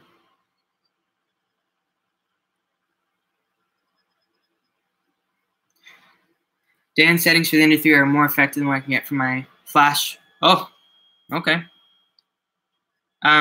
Yeah, you know, I found there's a lot of printers that I really don't know what it is about them, but they just, whether they're better on like paper and stuff like that, like I just feel like the Ender 3, for the most part, from a lot of the people I've talked to that have different ones, are pretty surprised with what they're getting from the machine, considering it's so cheap. It's a $200 machine. Like, it's kind of mind-blowing that way people in general are able to get the results that they have, you know?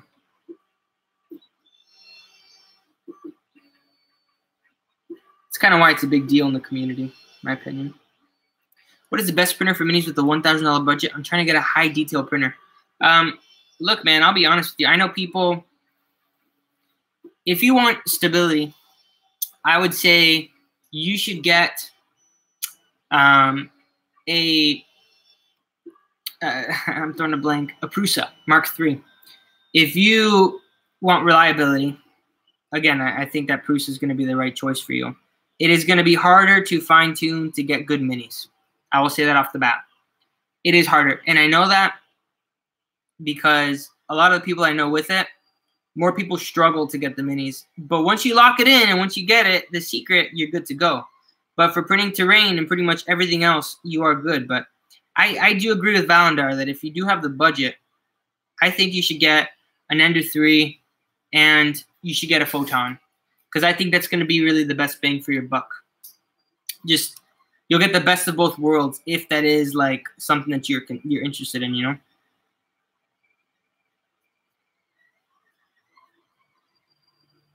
Yeah. And Jacob, how are you enjoying having both printers, man? Has it been good for you? Are you enjoying kind of the versatility?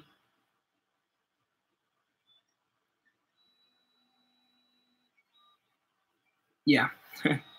Yeah, I've got my resin printer printing pretty much all the time. It is really, really nice. Don't get me wrong. I mean, you definitely want to look up pros and cons. It's not a light decision that you'll want to take, but consider it because it's a good one.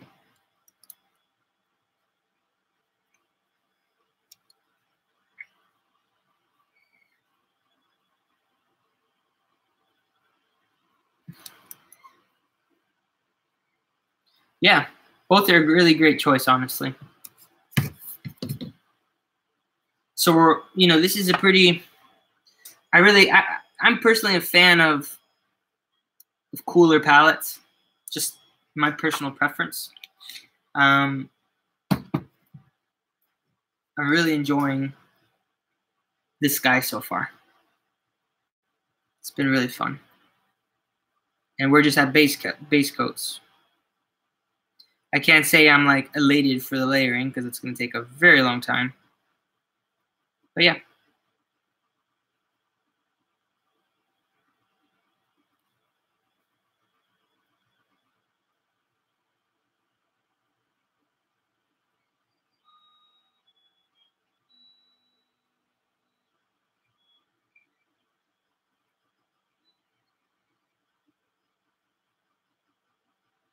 Sorry guys, I'm in my Zen moment here. You know, this is that moment where like those Asian instruments come on. Yeah, man, I love purples and blues too. And if you looked at my aboleth, you'd get it because it's just like the combination, the blending of them, it's just so nice, honestly. So nice.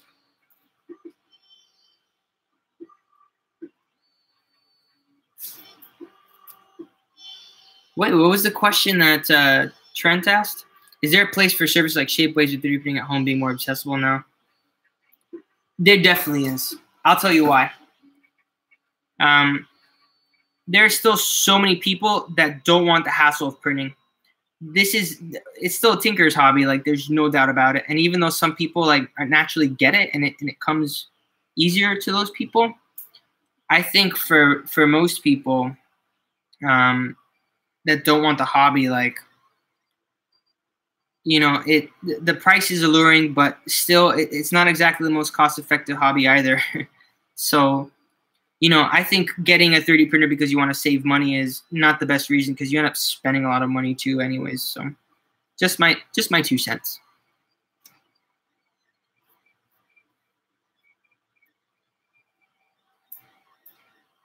There's also, nowadays, Shapeways is the most common and most popular, but there are so many places where somebody can get stuff 3D printed for cheaper, and Shapeways is just a really good way, I think, to hold somebody accountable if things don't work out the way you want to, you know?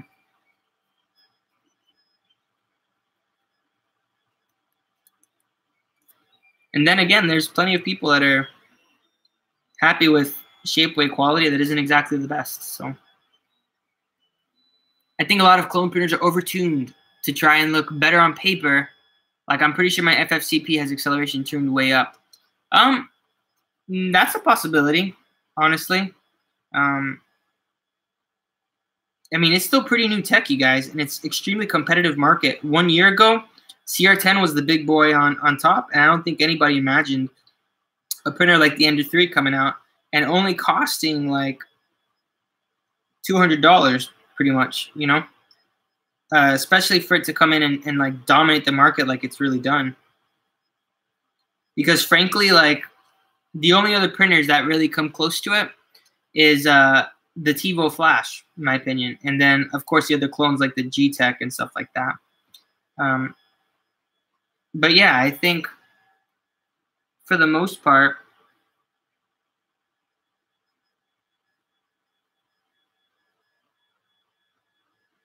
sorry guys, I've got this moment right now where I'm trying to focus.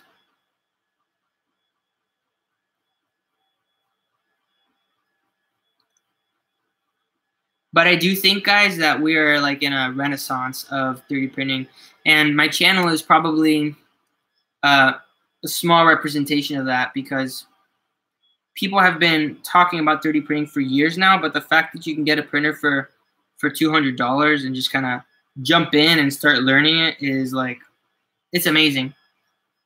Amazing. I'm new to this 3D printer world, so excuse my ignorance, but you print all that in one part. No, Nico, I printed this in different parts. You can print this in one part, though. It's just, it's going to look different. The areas where it is going to be different. Hey, thanks, Chris. Thank you so much for coming and for your contributions. It means a lot to me. Thank you so much. Have a good night. I wouldn't print this in one part, Nico, even though it's possible, because what you don't want to do is you don't want to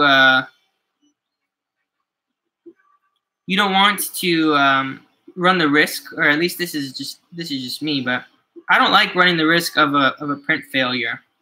I'd rather something fail. Like, for example, I've got in the background, I've got a base printing, and I can hear it, I can see it. It's not going to look pretty. It's failing. I've got one side lifting. On top of the one side lifting, I've got on top of the one side lifting, I've got pretty much almost, yeah, I'm sorry. On top of the one side lifting, it's just like you look at it, it's got ugly parts on it that aren't like printing well.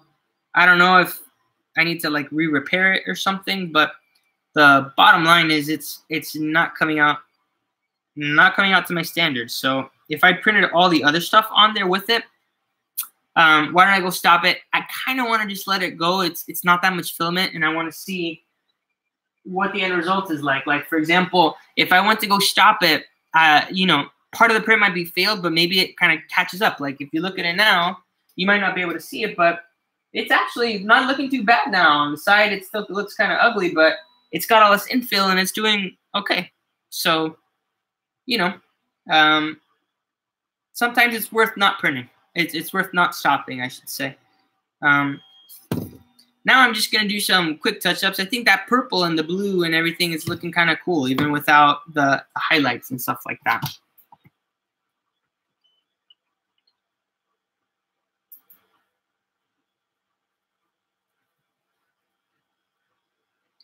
Yeah, and Trent, I'll say something. You know, 3D printing is an amazing technology.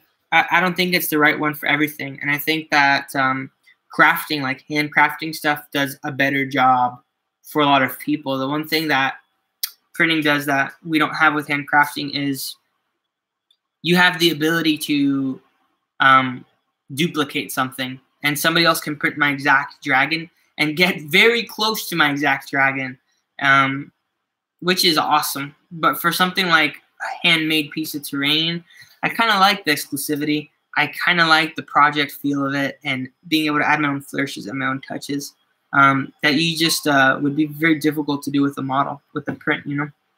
So, man, I got to say something. I overpainted so many of these things. It's wild. And I really need to add another base coat of this color to some parts of this.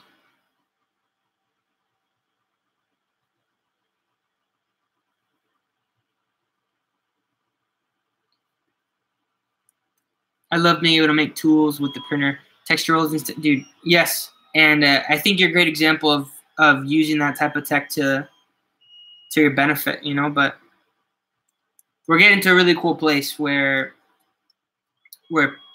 there's like more ability to do stuff like that than ever before, and more people are getting creative.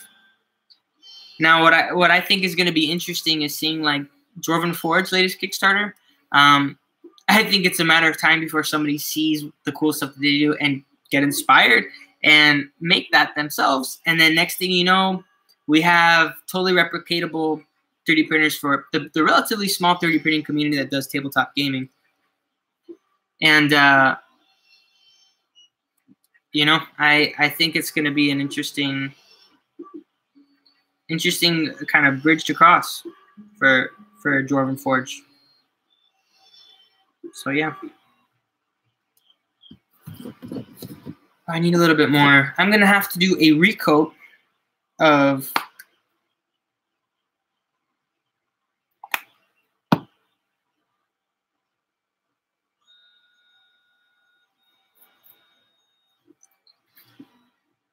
yeah, I mean, Valendar, you're a great example of someone who's like really, I think, taking advantage of the tech though. And you're a modeler, you're a sculptor, you know, you're like one of those people that is like a prime example of somebody who benefit from this technology, you know.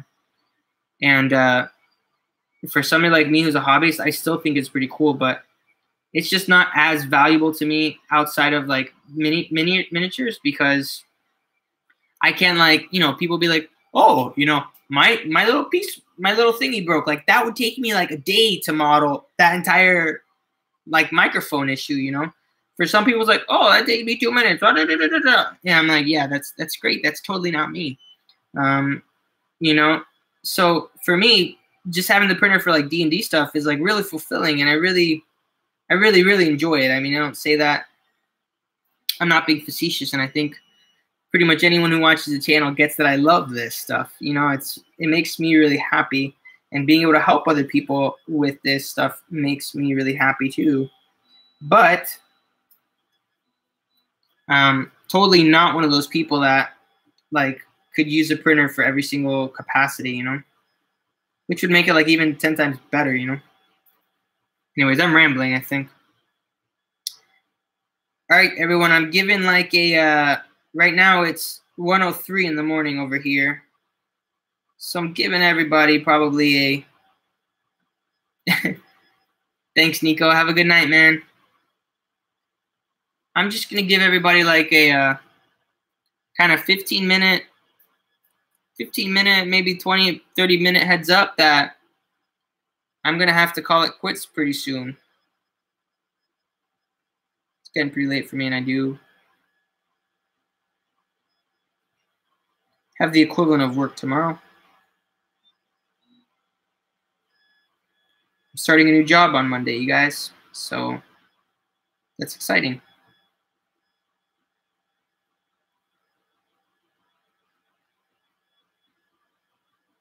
Is there anything that I should try to get at the same time?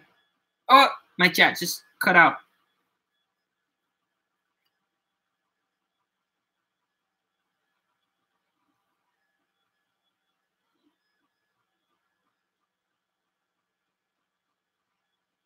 There we go.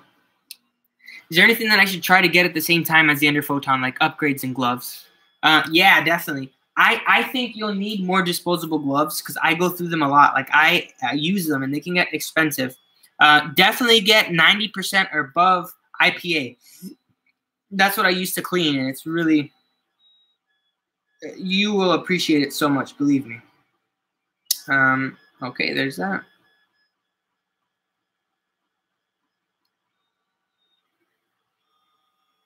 Sorry, you guys, I'm just looking to see.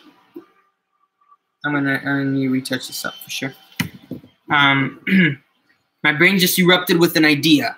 A high-speed DLP or SLA printer in a kiosk. You order a menu from a touchscreen catalog and it prints while you wait. Great for Games Workshop. I think that is the future. I honestly think that's the future of like if Games Workshop does go that direction where they go the 3D printing route, where they'll basically outsource some of those. They'll make like printers that have those types of models in them, and then they'll, they can outsource that so you can do it there. You can maybe pay a license to print.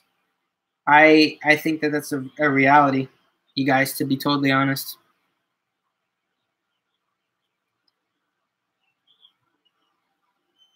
I'm just checking here to make sure that I'm doing like any final kind of touch-ups before I do a big wash.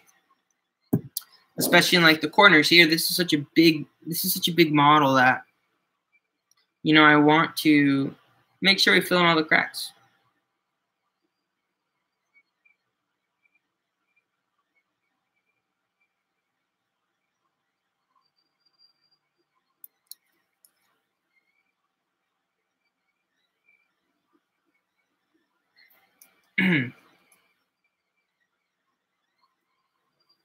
Is there anything that I can show you guys, maybe that I haven't shown as well on screen or whatnot? I want to make sure that I know this isn't exactly the best angle.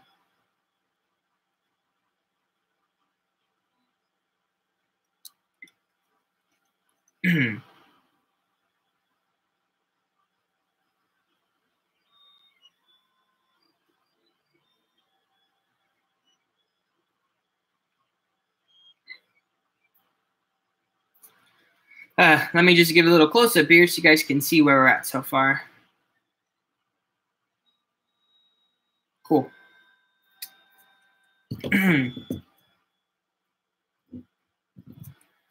All right, you guys.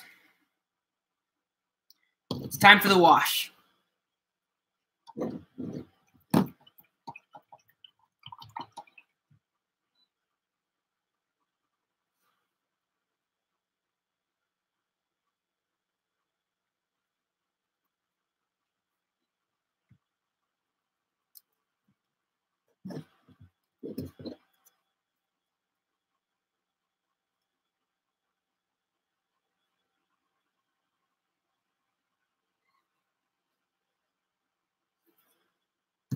Bye-bye, Polar Pop-Tart.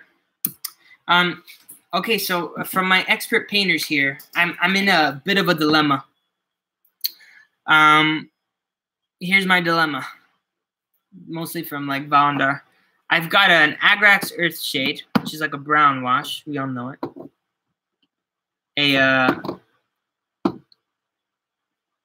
Where's the rest of my washes?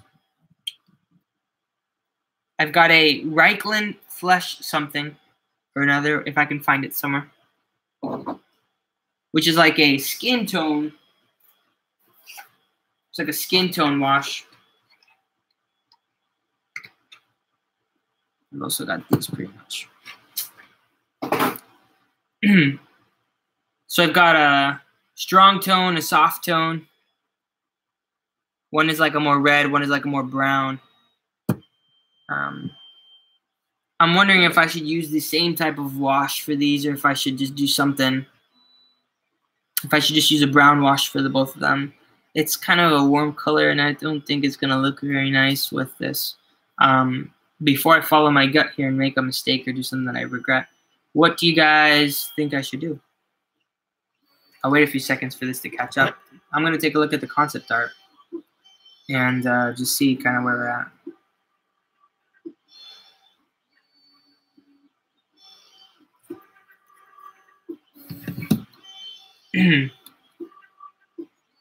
Thank you, Ashley. Thank you so much. We are still painting. We're just getting base coats down.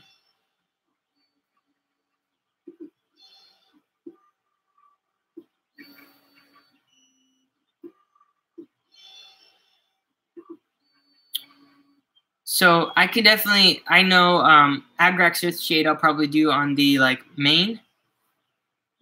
Let me do that.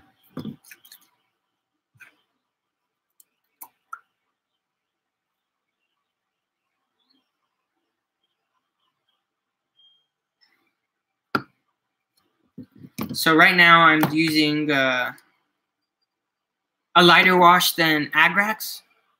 I don't really have a lighter wash than Agrax for that kind of brown, muddied mane texture that I'm gonna have for him. I'm just kind of counting on doing a highlight.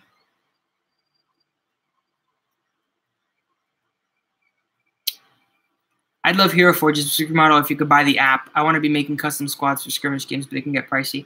It sure can.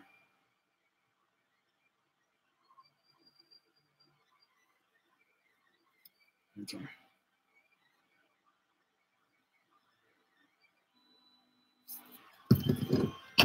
Oh, that's okay.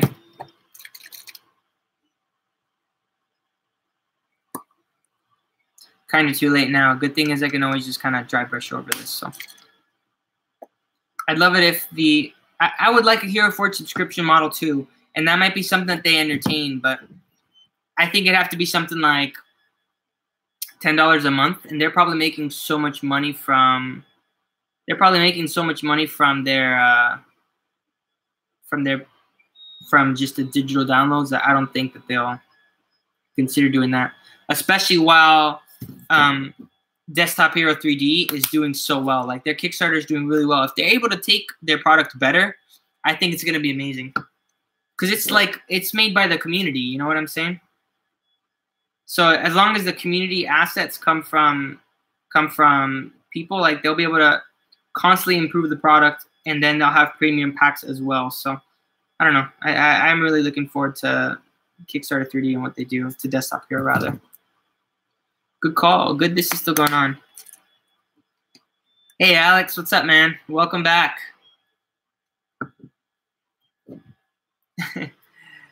Well, I'm glad you're enjoying it, Ashley. This is my first time streaming, so I'm honestly a little bit nervous about it all. I want to make sure that this is like fun for everybody, you know? Since I don't stream, I kind of don't know what a stream should be like.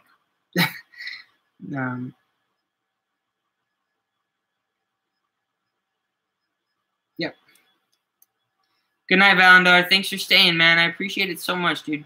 Thanks for being here. Here we go.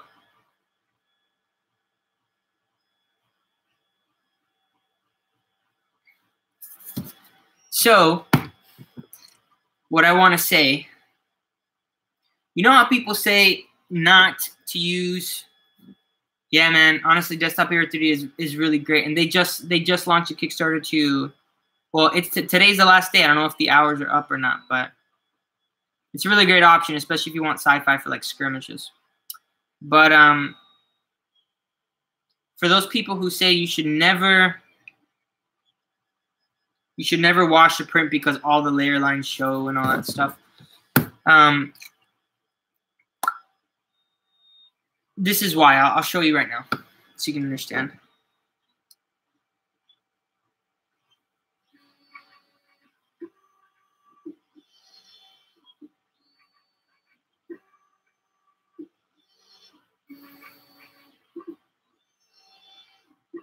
Okay. So you see, sorry,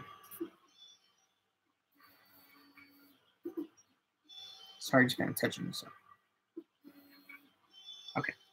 So you can see there, let me come a little bit closer. You can see the roughness of the layers. If that wasn't like a skin, I'm sorry, like a hair texture or something like that, it'd look really rough. And what you would see is all that nastiness, and it would just come out just not very good. I kind of like it because the texture really adds to the hair and the flowiness of it. But yeah, see, that's the reason why.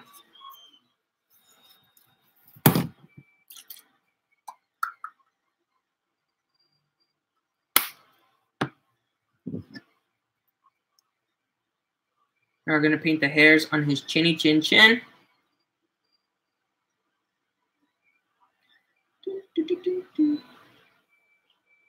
This is for sure liberal wash, baby. We're doing it. We're doing it, you guys.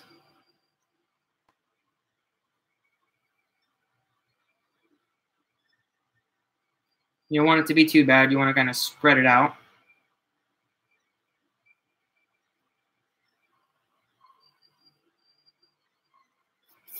Okay. Look at what difference that wash makes in him, popping it out.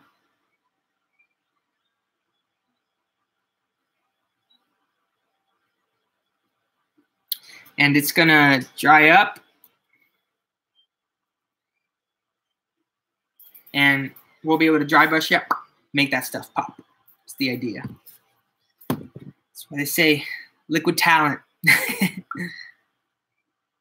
Is the Polymaker polisher good at removing layer lines for terrain? I'm doing a review of Polymaker, actually. It's just taking me a lot longer than I would like to, but they've been so good at working with me, and they've been really patient. So I want to get them a good product, like a good fair review. My gut tells me, based on experience, that it might struggle with some of the smaller minis because of detail, because of just the way that it works, and will do really well with things like terrain. So I want to print. The thing is that, like, the really nice models that print bigger, like at 0.2 millimeter layer height, those tend to, lately people have been really getting very, very, very good at printing so that you don't really see the layer lines. Like, for example, Infinite Dimension Games, they're the Abbott House that I reviewed a long time ago, and they just have made these beautiful pieces that even at 0.2 millimeter layer heights, like, I don't mind that there's a little bit of layer. It's just so nice, honestly. I used Squemit, so I used CR10 to print this. You can I sliced it though small enough that you can still print this perfectly fine on an Ender 3. Even I mean, honestly, you could probably print this just fine on a Monoprice Mini too. So yeah, just for you, man. It might be fun to have a guest and do a painting discussion session. You know, that might be fun. Part of the reason why I stopped doing the roundtable discussions, I really enjoyed them, but I felt like I was the only person that was really enjoying them. They're some of my lowest viewed videos, which I don't think is that big of a deal, but I think that those modelers deserve better. They do so much for the community, and I want to make sure that they are able to get it. You know what I'm saying? Here we go, baby. Receives that contrast even from this far away is popping out. It's looking nice. Really excited for this.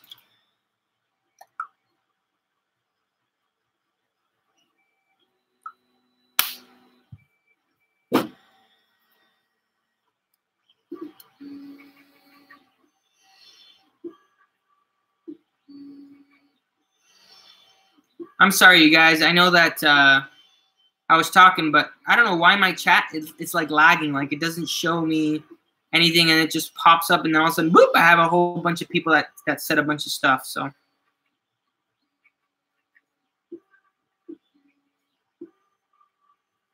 So be patient with me. If you see me wanting to engage with you, I want to engage with you guys, but I cannot see any chat right now. I don't know why that's happening. I have live chat set up, so. Either way, I'm going to go until 1:30, you guys, so I'm going to give this another 10 minutes. Just an FYI, so everybody knows where we're at. Oh, my chat came back and then it just disappeared again. No! I don't know if that means I'm getting lag issues or what, but sorry if I'm not talking. It's how I respond. I don't really like talking to myself. I like to engage with you guys. Cool.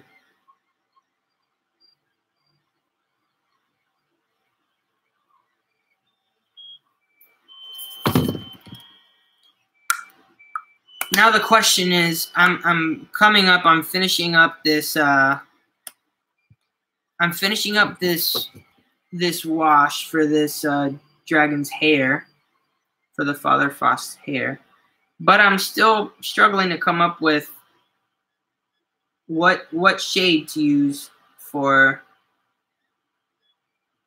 this bottom. So I'm thinking about testing an inconspicuous part of the model to see what it looks like, so that I don't ruin the rest of it if I don't like it.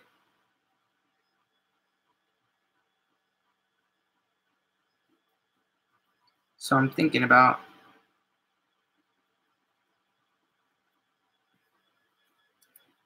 and the question is whether I should do like a lighter. I'll probably do a softer. If you guys will excuse me just 1 second. Getting that Reichland flesh.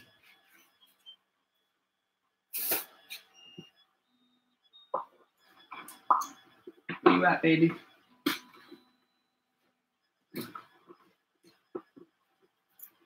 Whoop. Almost had our dragon. Let me move this. I'm going to put him here so you guys can see him.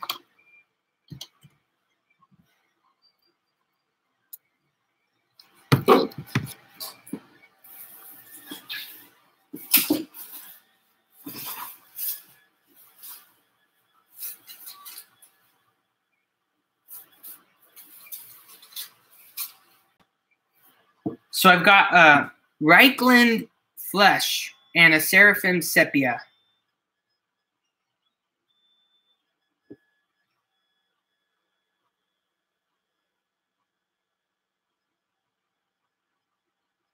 think I'm going to do the Seraphim sepia.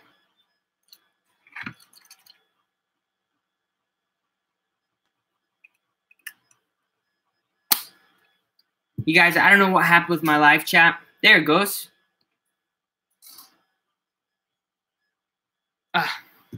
So Alex, what you said is the longer the videos are, the lower the view count. Not everyone can or wants to make the time to watch an hour, hour and a half. I get that totally. And in all fairness, I think a lot of the people that were coming on the show, like Evan, and I think they were just awesome sports about it all. But they're not only my friends, but I think that they're just like phenomenal contributors of the community. And I know how I would feel if I was going on a show, spending an hour of my time, even if it was just like hanging out. And I was going on my show and seeing on a YouTube channel where, they'll get thousands of views on a video, and then my video gets, peanuts, like crickets. It's like nobody's responding. And that I think it's tough, you know.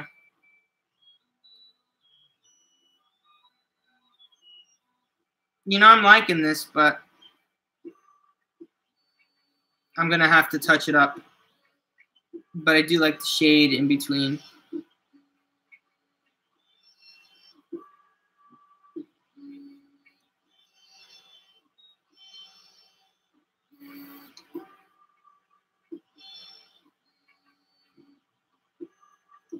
See? You guys can see it.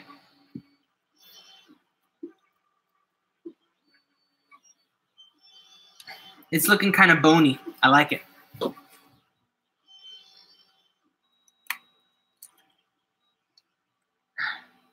So, if I did do a guest like this where we have somebody come on the show, who would you guys want to come on?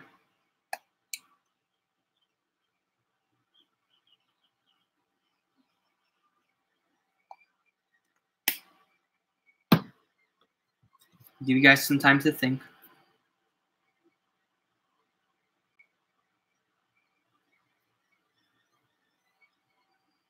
Yo, ma. I don't have those types of connections, you guys. I mean, I'm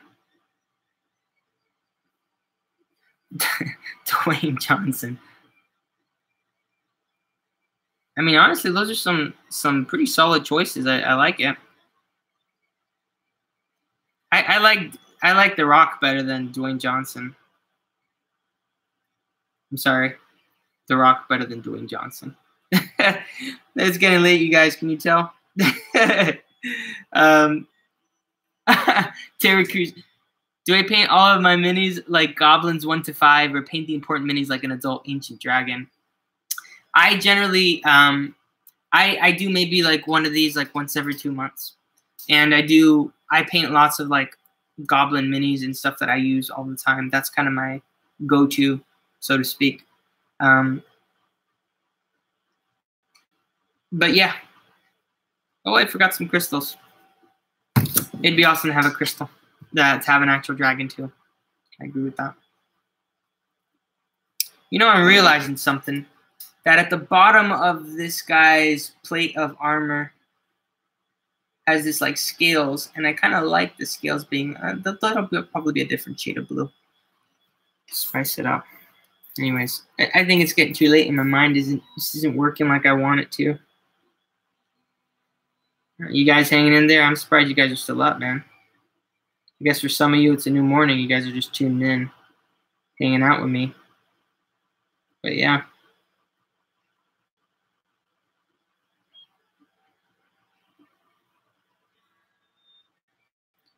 It'd be great if you talk to some people outside of the community, like painters, like, you know, I really love to do that. And one of the, I love Miniac's channel. It'd be so fun to collaborate with him, especially after like the collab that you recently did. I've had a few conversations with him, with Scott. I think, yeah, honestly, it would be cool. What kind of, you know, I was thinking about like, I'd love to like send him a mini and have him paint it, but, you know, I think it takes a lot of time of working with the print to like understand some of the differences between a printed mini and a real mini, that a person who's printing at like professional quality like he is doesn't have to worry about, you know? So it's kind of like handicapping yourself if you want to. And I think that the people that watch the show watch his channel to learn it, but a lot of his people don't really want to see our show because our quality of print is different than the type of quality of mini I think they're looking forward to. But hey man, you guys want me to reach out to Miniac, dude? I will. Scott's a really nice guy, and I'd love to have him on, frankly. All right, you guys. So right now, I've got a few minutes left, but I'm not gonna do anything. I'm not gonna start it. Probably what I'll do is I'm going to paint the wings.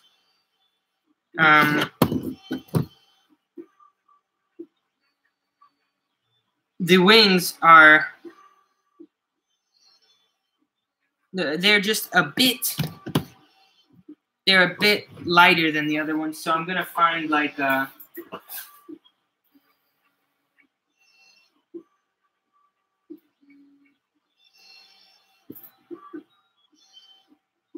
That's a more green.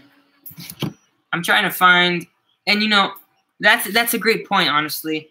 Like I said, I think, for example, this is a good example of something that led to some creativity. So I decided to angle this print intentionally so that the support removal would be on a place that looked natural, so you can't really tell, even though there's a lot of scarring from the support, and it looks almost like it's like a lion's mane. It's pretty cool. Spunky I am, man. You might not believe it, but I'm usually up until 2 or 3 in the morning. It's my time when I really get to work on the channel. I'm usually up fixing a printer or doing something. So yeah. This is the teal turquoise. This is a more jade green is what this is called.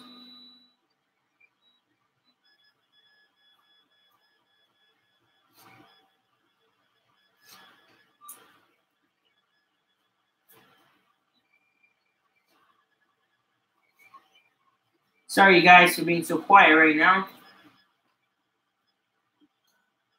I think I'm going to print it like a gray. The Broken Nerd for a live show chat. He makes awesome design print and painted props.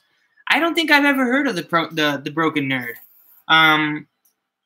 What's his channel? Honestly, like,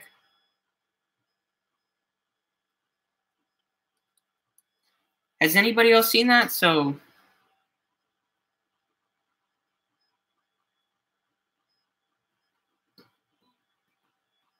what I'm going to do is I'm going to mix. I have that turquoise that I printed, and I'm going to mix it with a cold gray. Okay, Ashley, I will. And I'm going to let him know Ashley sent me. Is there, what's the way that, what is one of the ways that people do these types of like live streams with multiple people? Is there like a Google Hangouts where you can have like 2 people on screen? What's like the standard? I need a little more gray in here.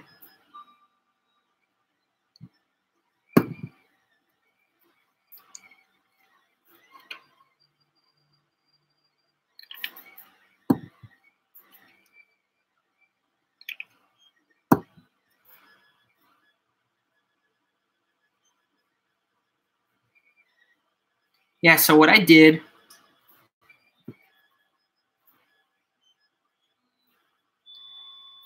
so look, you guys, I want you to see what I did. I just mixed some gray with this turquoise to make a darker, like a darker shade to go for these wings. Because I wanted a more gray color, like a more bluish for the wings than I was getting.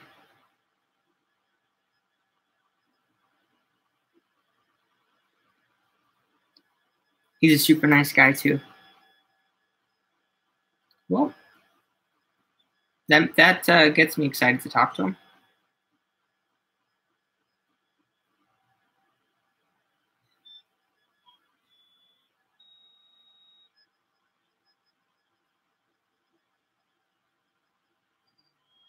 I'm getting a lot of bubbles. Where's the best place to get good, not so expensive paint for minis? Depends what type of brand you want to use. You know, a lot of people, paint is like a really divisive topic, even in the 3D printing community, because some people, just like the crafting community, some people swear by it, and other people are like, oh, I get just as good results on my apple barrel paints. I don't know, guys. I've used both. I still use both. Hey, that evil one, what's up, man? Welcome. I'm sorry this isn't a 40K model, but I really like Vallejo. So if you guys can tell, it's a different color. You can't really tell very well because it's so. It's a little. I need to lighten it up a little bit. It's coming, but I made this still a little bit too.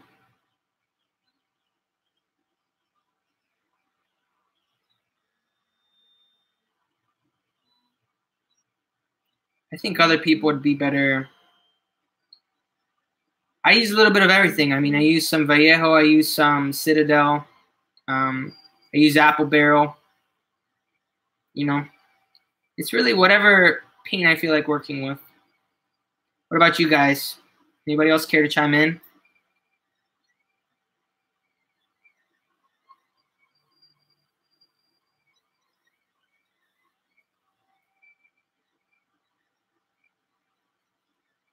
Reaper.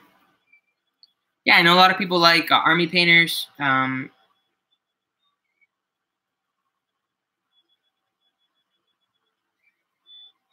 opinion, I wouldn't buy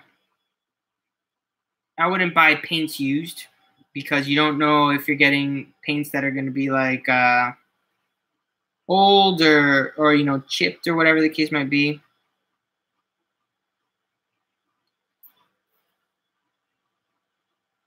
I use Apple Bear, Vallejo, and Citadel. That's a pretty good mix of like what I'm using too.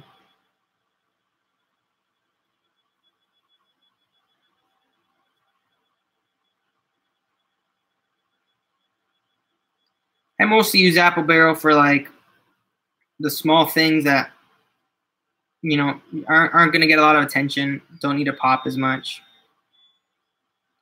And then I usually use like Reaper, I usually use like Citadel, which is Games Workshop's line, or Vallejo for, I use Vallejo for like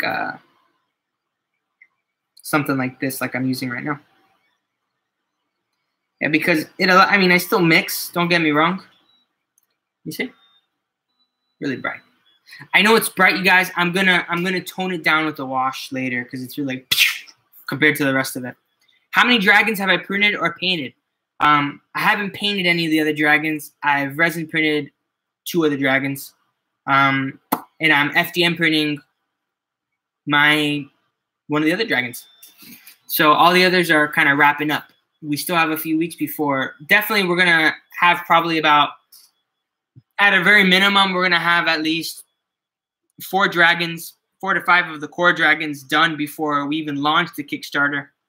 We're going to have a good, we're going to have all of them done before, at least the core dragons are all going to be done before Kickstarter ends, wraps up. So you guys are getting plenty of models come with it. So it's exciting. I know, I really love dragons. I'm not going to lie. Like, that's why I decided to start off with the bang, and we're doing completely different dragons that, you know, you're not going to be able to get with Reaper or anything like that. Dude, for sure. Absolutely. I might make them easier. Like, I might change them up. You know, I'm not a fan of like challenge rating 25 monsters because my players are almost never that high. So, but I like to throw in these dragons all the time so that they feel epic, you know, kind of like you're playing an RPG or something. You're level 20, but you're fighting like this like epic monster like that. That's what I like to do.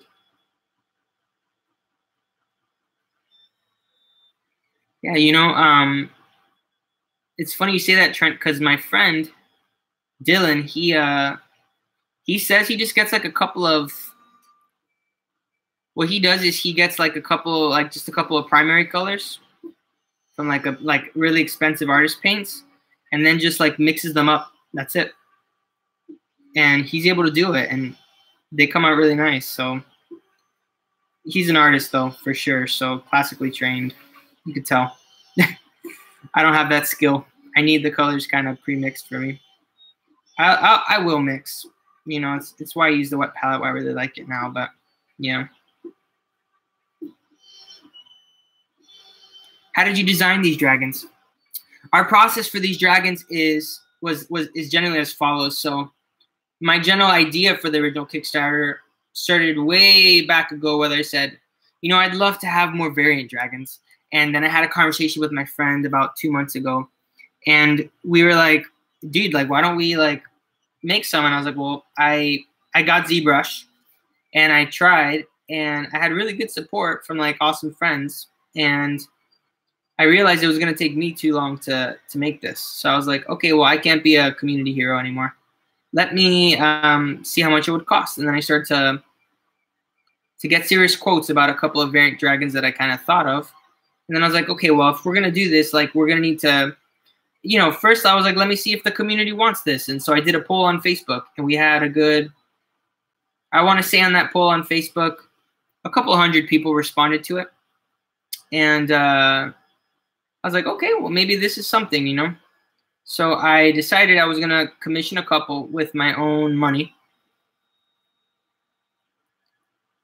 Totally. And that's what he said. So I commissioned, what I did was I commissioned a few friends, and I said, hey, how much is this going to cost? And I started to get quotes like that. Once I knew how much it was going to cost, I was like, okay, well, I can't afford to pay for this out of my pocket or out of the channel's pocket.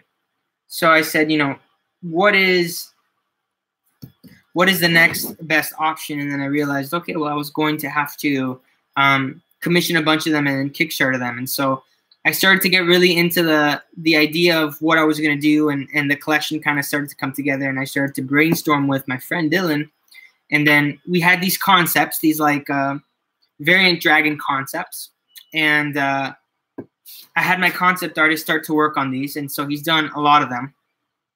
And then I would kind of work with different modelers in the community in different places. And yeah, and then so over a period of a month or 2 months, I worked with all those different people. And here we are. We came through some concepts. So like a lot of the concept art that you'd see for the Kickstarter was actually, I need more gray in this. Actually, legit from, sorry. The concept art for the Kickstarter was legitimately in what we used and what we gave to the modelers. So the concept art that you guys are going to be seeing for the stretch goals is also going to be from the modelers. So does that answer your question? Yeah, definitely. Each of the dragons are going to have their own feel. They're called lost dragons because they, you know, they're different than normal dragons that might exist in your world. And I want you guys to have a segue. You know, I want there to be a segue for these dragons to like appear in any world. So yeah. 3DP Iceland, I've never heard of them. But honestly, there's such a large community of modelers. Let me just blend this in here. Let's mix in a little bit more paint.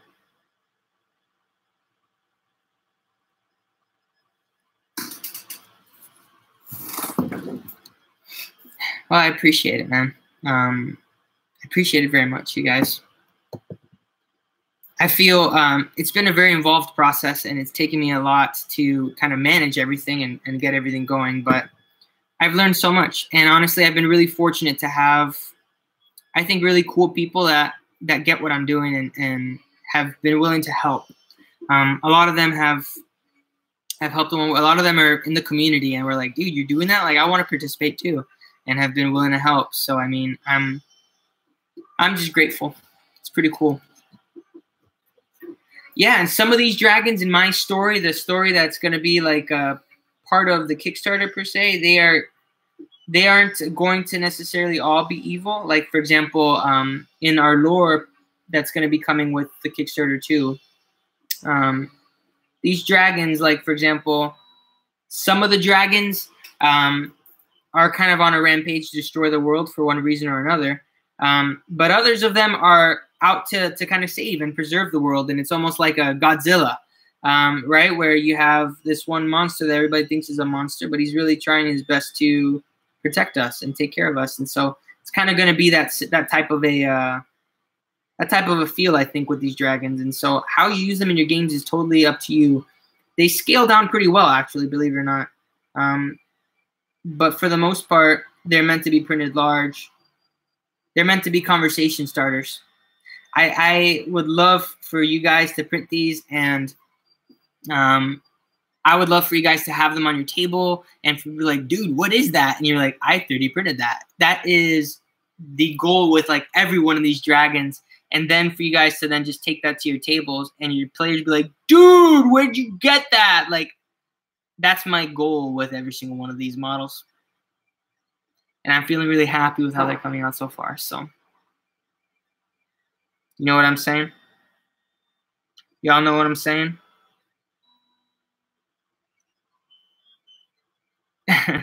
Oh, thanks so much, Trent. I'll tell you guys something. One of my biggest regrets about doing this Kickstarter so far is I know there's going to be people outside of the 3D printing community that are going to see these dragons and they're going to want some. And I'm not sure if 3D printing quality is going to be acceptable for their standards, you know? And there's nothing more that I want to be able to, there's nothing more that I want for those people to still have it and have something. But I mean, it's probably realistically going to cost like $20 to $25, maybe more for this type of fulfillment. I mean, that's just me being conservative. I'm not a pricing agency. Hi, Kaziz. Good morning from Orlando, Florida, where we are. I'd love for there to be a way for me to fulfill these digitally, and maybe one day we go to like physical minis, like everybody else does, you know. But for now, I'm pretty much making these for my community, which is you guys. And as we make more minis, the big part for the future of this is for me to be able to have modelers that I've worked with who I trust and I know what type of quality work they do, and I can give them better rates because we'll have kickstarted the next wave of minis.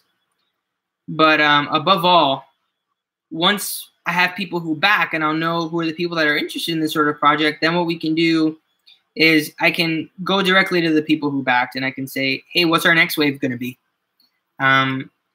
You know? Thanks, Talon. Definitely, this was made by Pro. It wasn't me. I wish I could take credit for it. And definitely, you know, a lot of the dragons are being made by people who are pros, and so some of who you guys will recognize. But I appreciate it very much. And like I said, I'm making these. We've cut them so that the seam lines aren't as noticeable. You know, and that's all a big part of this Kickstarter. Has Dracolich and the party killed it and took the phylactery without noticing it was, so now they're in love-hate with the Dracolich wants to be. Okay, so Death Monkey, if you're willing to be patient, we won't have a Dracolich in this campaign, but we're gonna have a zombie dragon. So might want to wait. Or the Dracolich can get a cool new makeover, dude.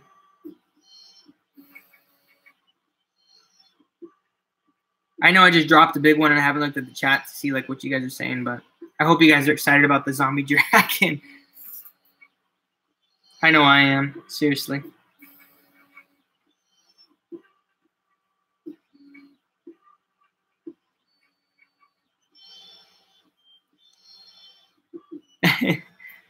Well, the thing about a Dracolich, and you guys that have been printing for a while know this, but skeletons are just like a very, very difficult thing to print.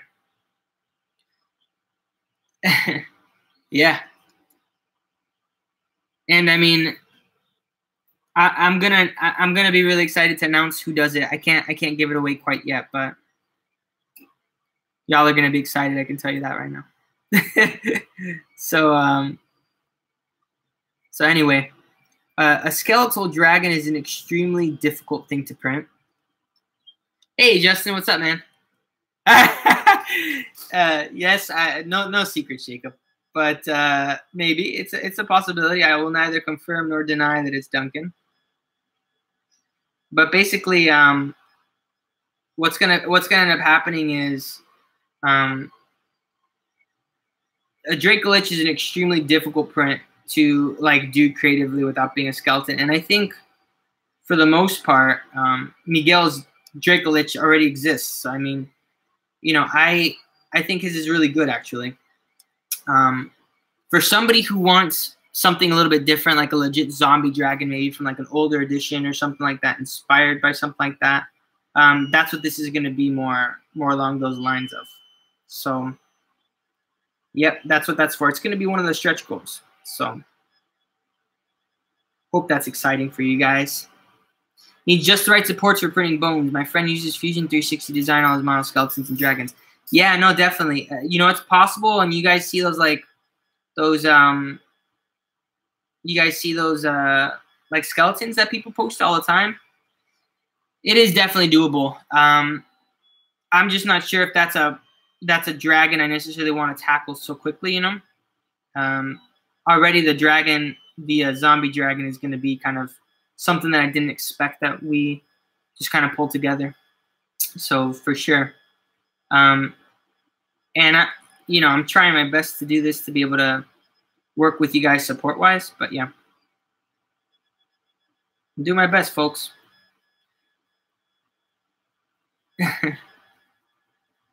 Oh, dang it.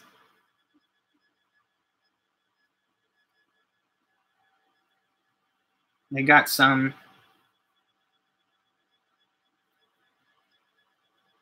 Well, I'm 20 minutes past my time that I was supposed to go to sleep. What can I say? You guys are fun to talk to.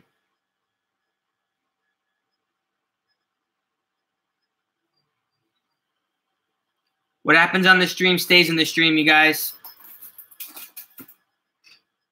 Okay?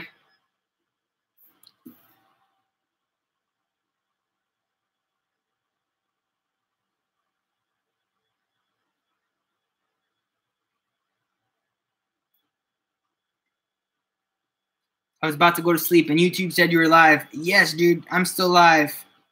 Gonna go to sleep soon.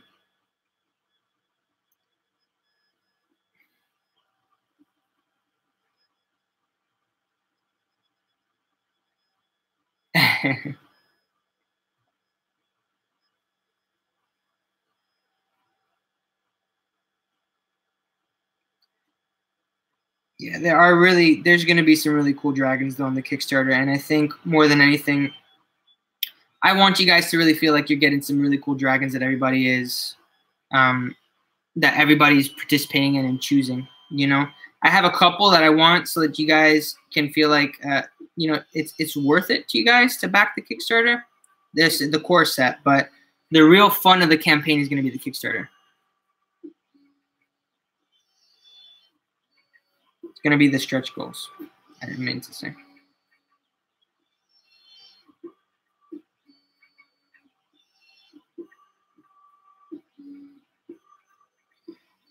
All right, so I'm going to be honest, you guys. I'm not sure how I'm feeling about these wings.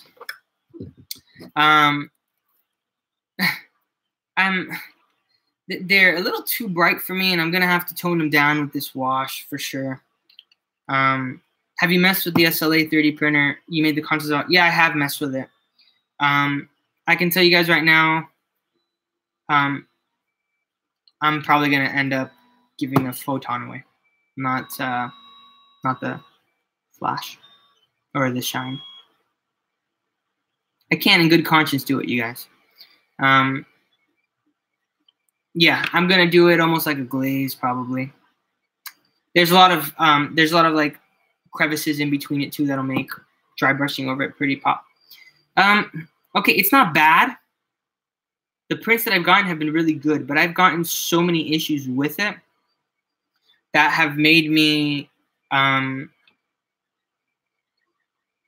gotten issues with it that really I wouldn't want somebody else to go through, per se. So it's kind of like one of those situations where, I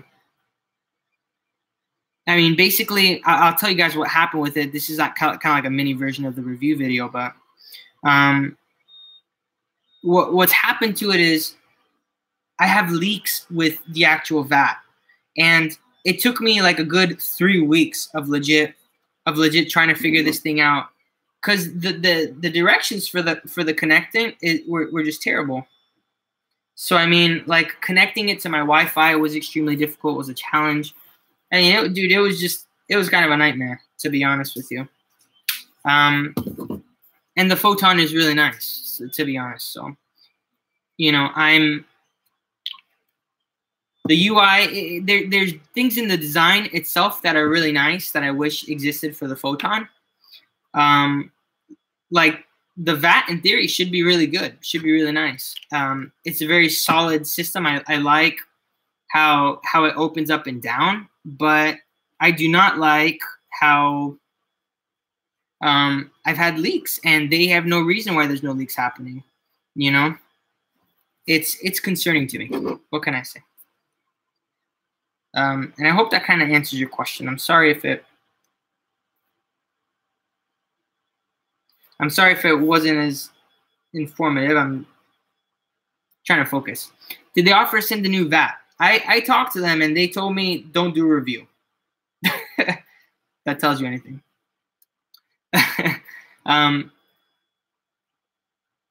You know, I said, listen, you guys, like, I want to work with you. You know, I want to make this work, because there's got to be people that go through this problem too. And so what I'm going to do next is I'm going to replace, I bought some FEP sheets, and I'm going to replace the VAT with one of those, because supposedly there's a, crap. Sorry, guys, I got paint somewhere where it shouldn't have been. Supposedly there's like a silicone sheet that I'm supposed to use. I don't know, something like that. So you guys are telling me that if there's continuous bubbles in my paint, that it's the brush? Is that right? That the brush is causing these air bubbles? Or is that the paint, or what? Like,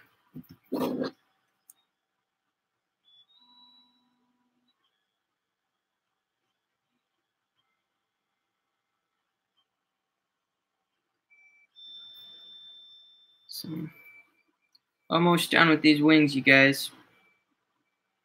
And then it's bedtime. I'm pretty thin. I am pretty thin. But you know what? Let's go thinner.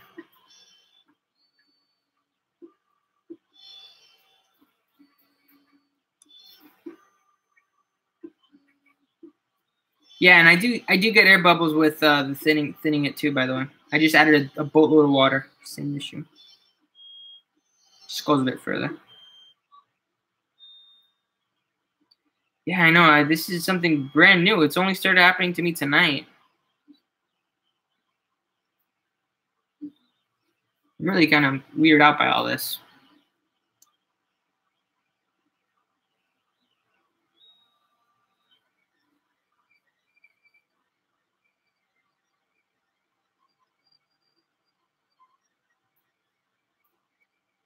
I'm hitting the hay, mate. See you, Andrew. Hey, man, I'm glad you've been here, dude. Thank you so much. You have a good night.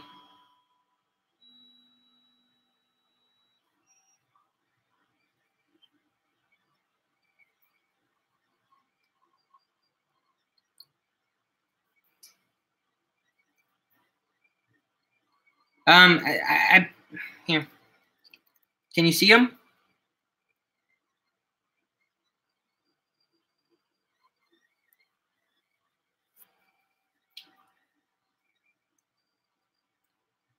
You know, I've never had air bubbles ever with any of the other paints that I've used.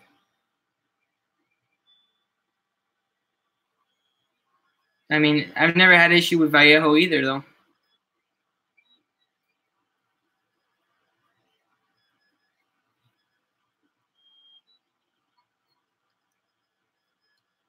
Don't use sparkling water. Can you guys see the bubbles from there? I'll bring a close-up again once I finish this wing.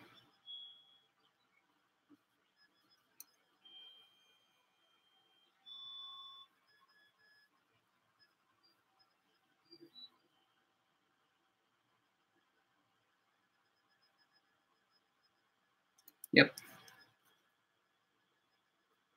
You can probably see some of them like here.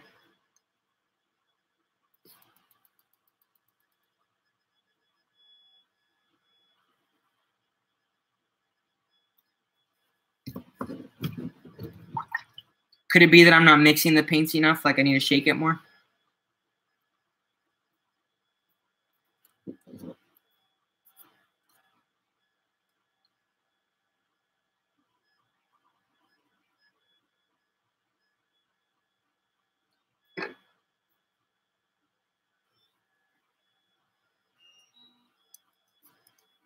Yeah, I know this is pretty weird for me too. Gotta say.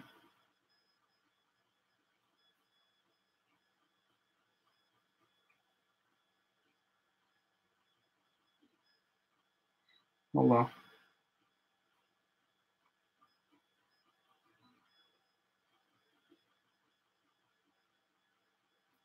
Looks like we're gonna have some defects, boys. Yeah, this is a mold release.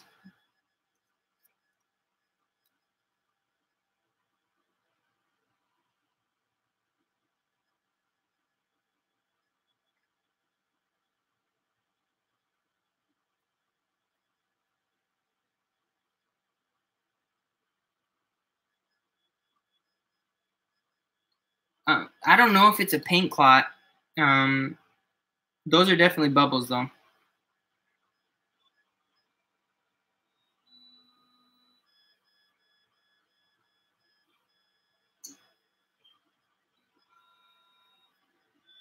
Not sure, but yeah.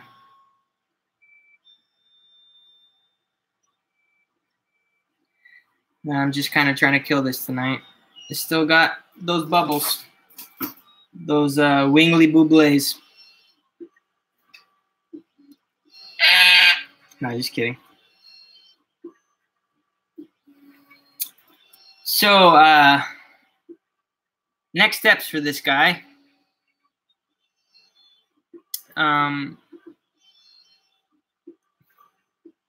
Definitely. I mean, I add water. I used water to thin. That's how I did it.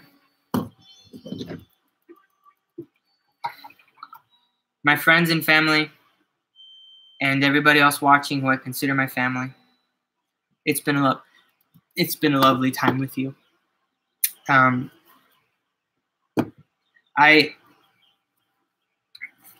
probably gonna do another one to finish one of these next week, coupled with another real video. So we'll see how I do with time. But just curious though, is this time usually is the time that works best for me? Is there anything that I could have done better for the next time so that I can kind of work on it?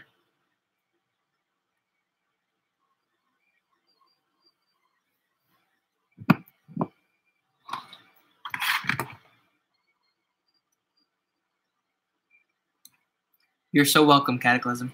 Am I going to share the final paint job? Yeah, actually, I was thinking what I was thinking was maybe an extra angle so we can see more from your side. What I'm going to do, I'm just streaming from like YouTube Live. I don't know if they have a way non-webcam to be able to show a different angle.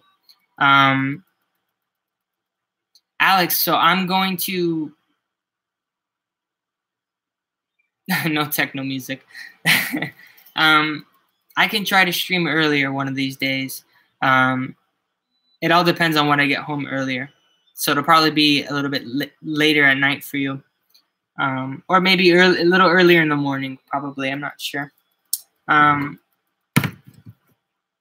So yeah, what I'll do is I need to finish this guy before the Kickstarter because I want to have at least one painted guy. So what I'm going to do is try to figure out about the extra angle to be able to show. I was going to do it with this camera here that I have, but the truth is that it died on me halfway through. So I'm not doing that anymore. I'm going to have a very incomplete thing. No, it's not you. I mean, I know a lot of other people said the same thing about the comments, and I have a lot of people from overseas that watch the channel.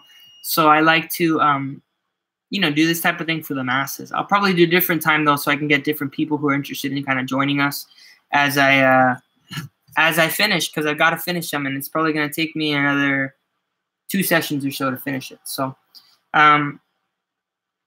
the best part is to come with the highlights and watching the layers blend together and stuff. It's going to be really fun. That's the part that I enjoy the most, not so much just laying down the wash.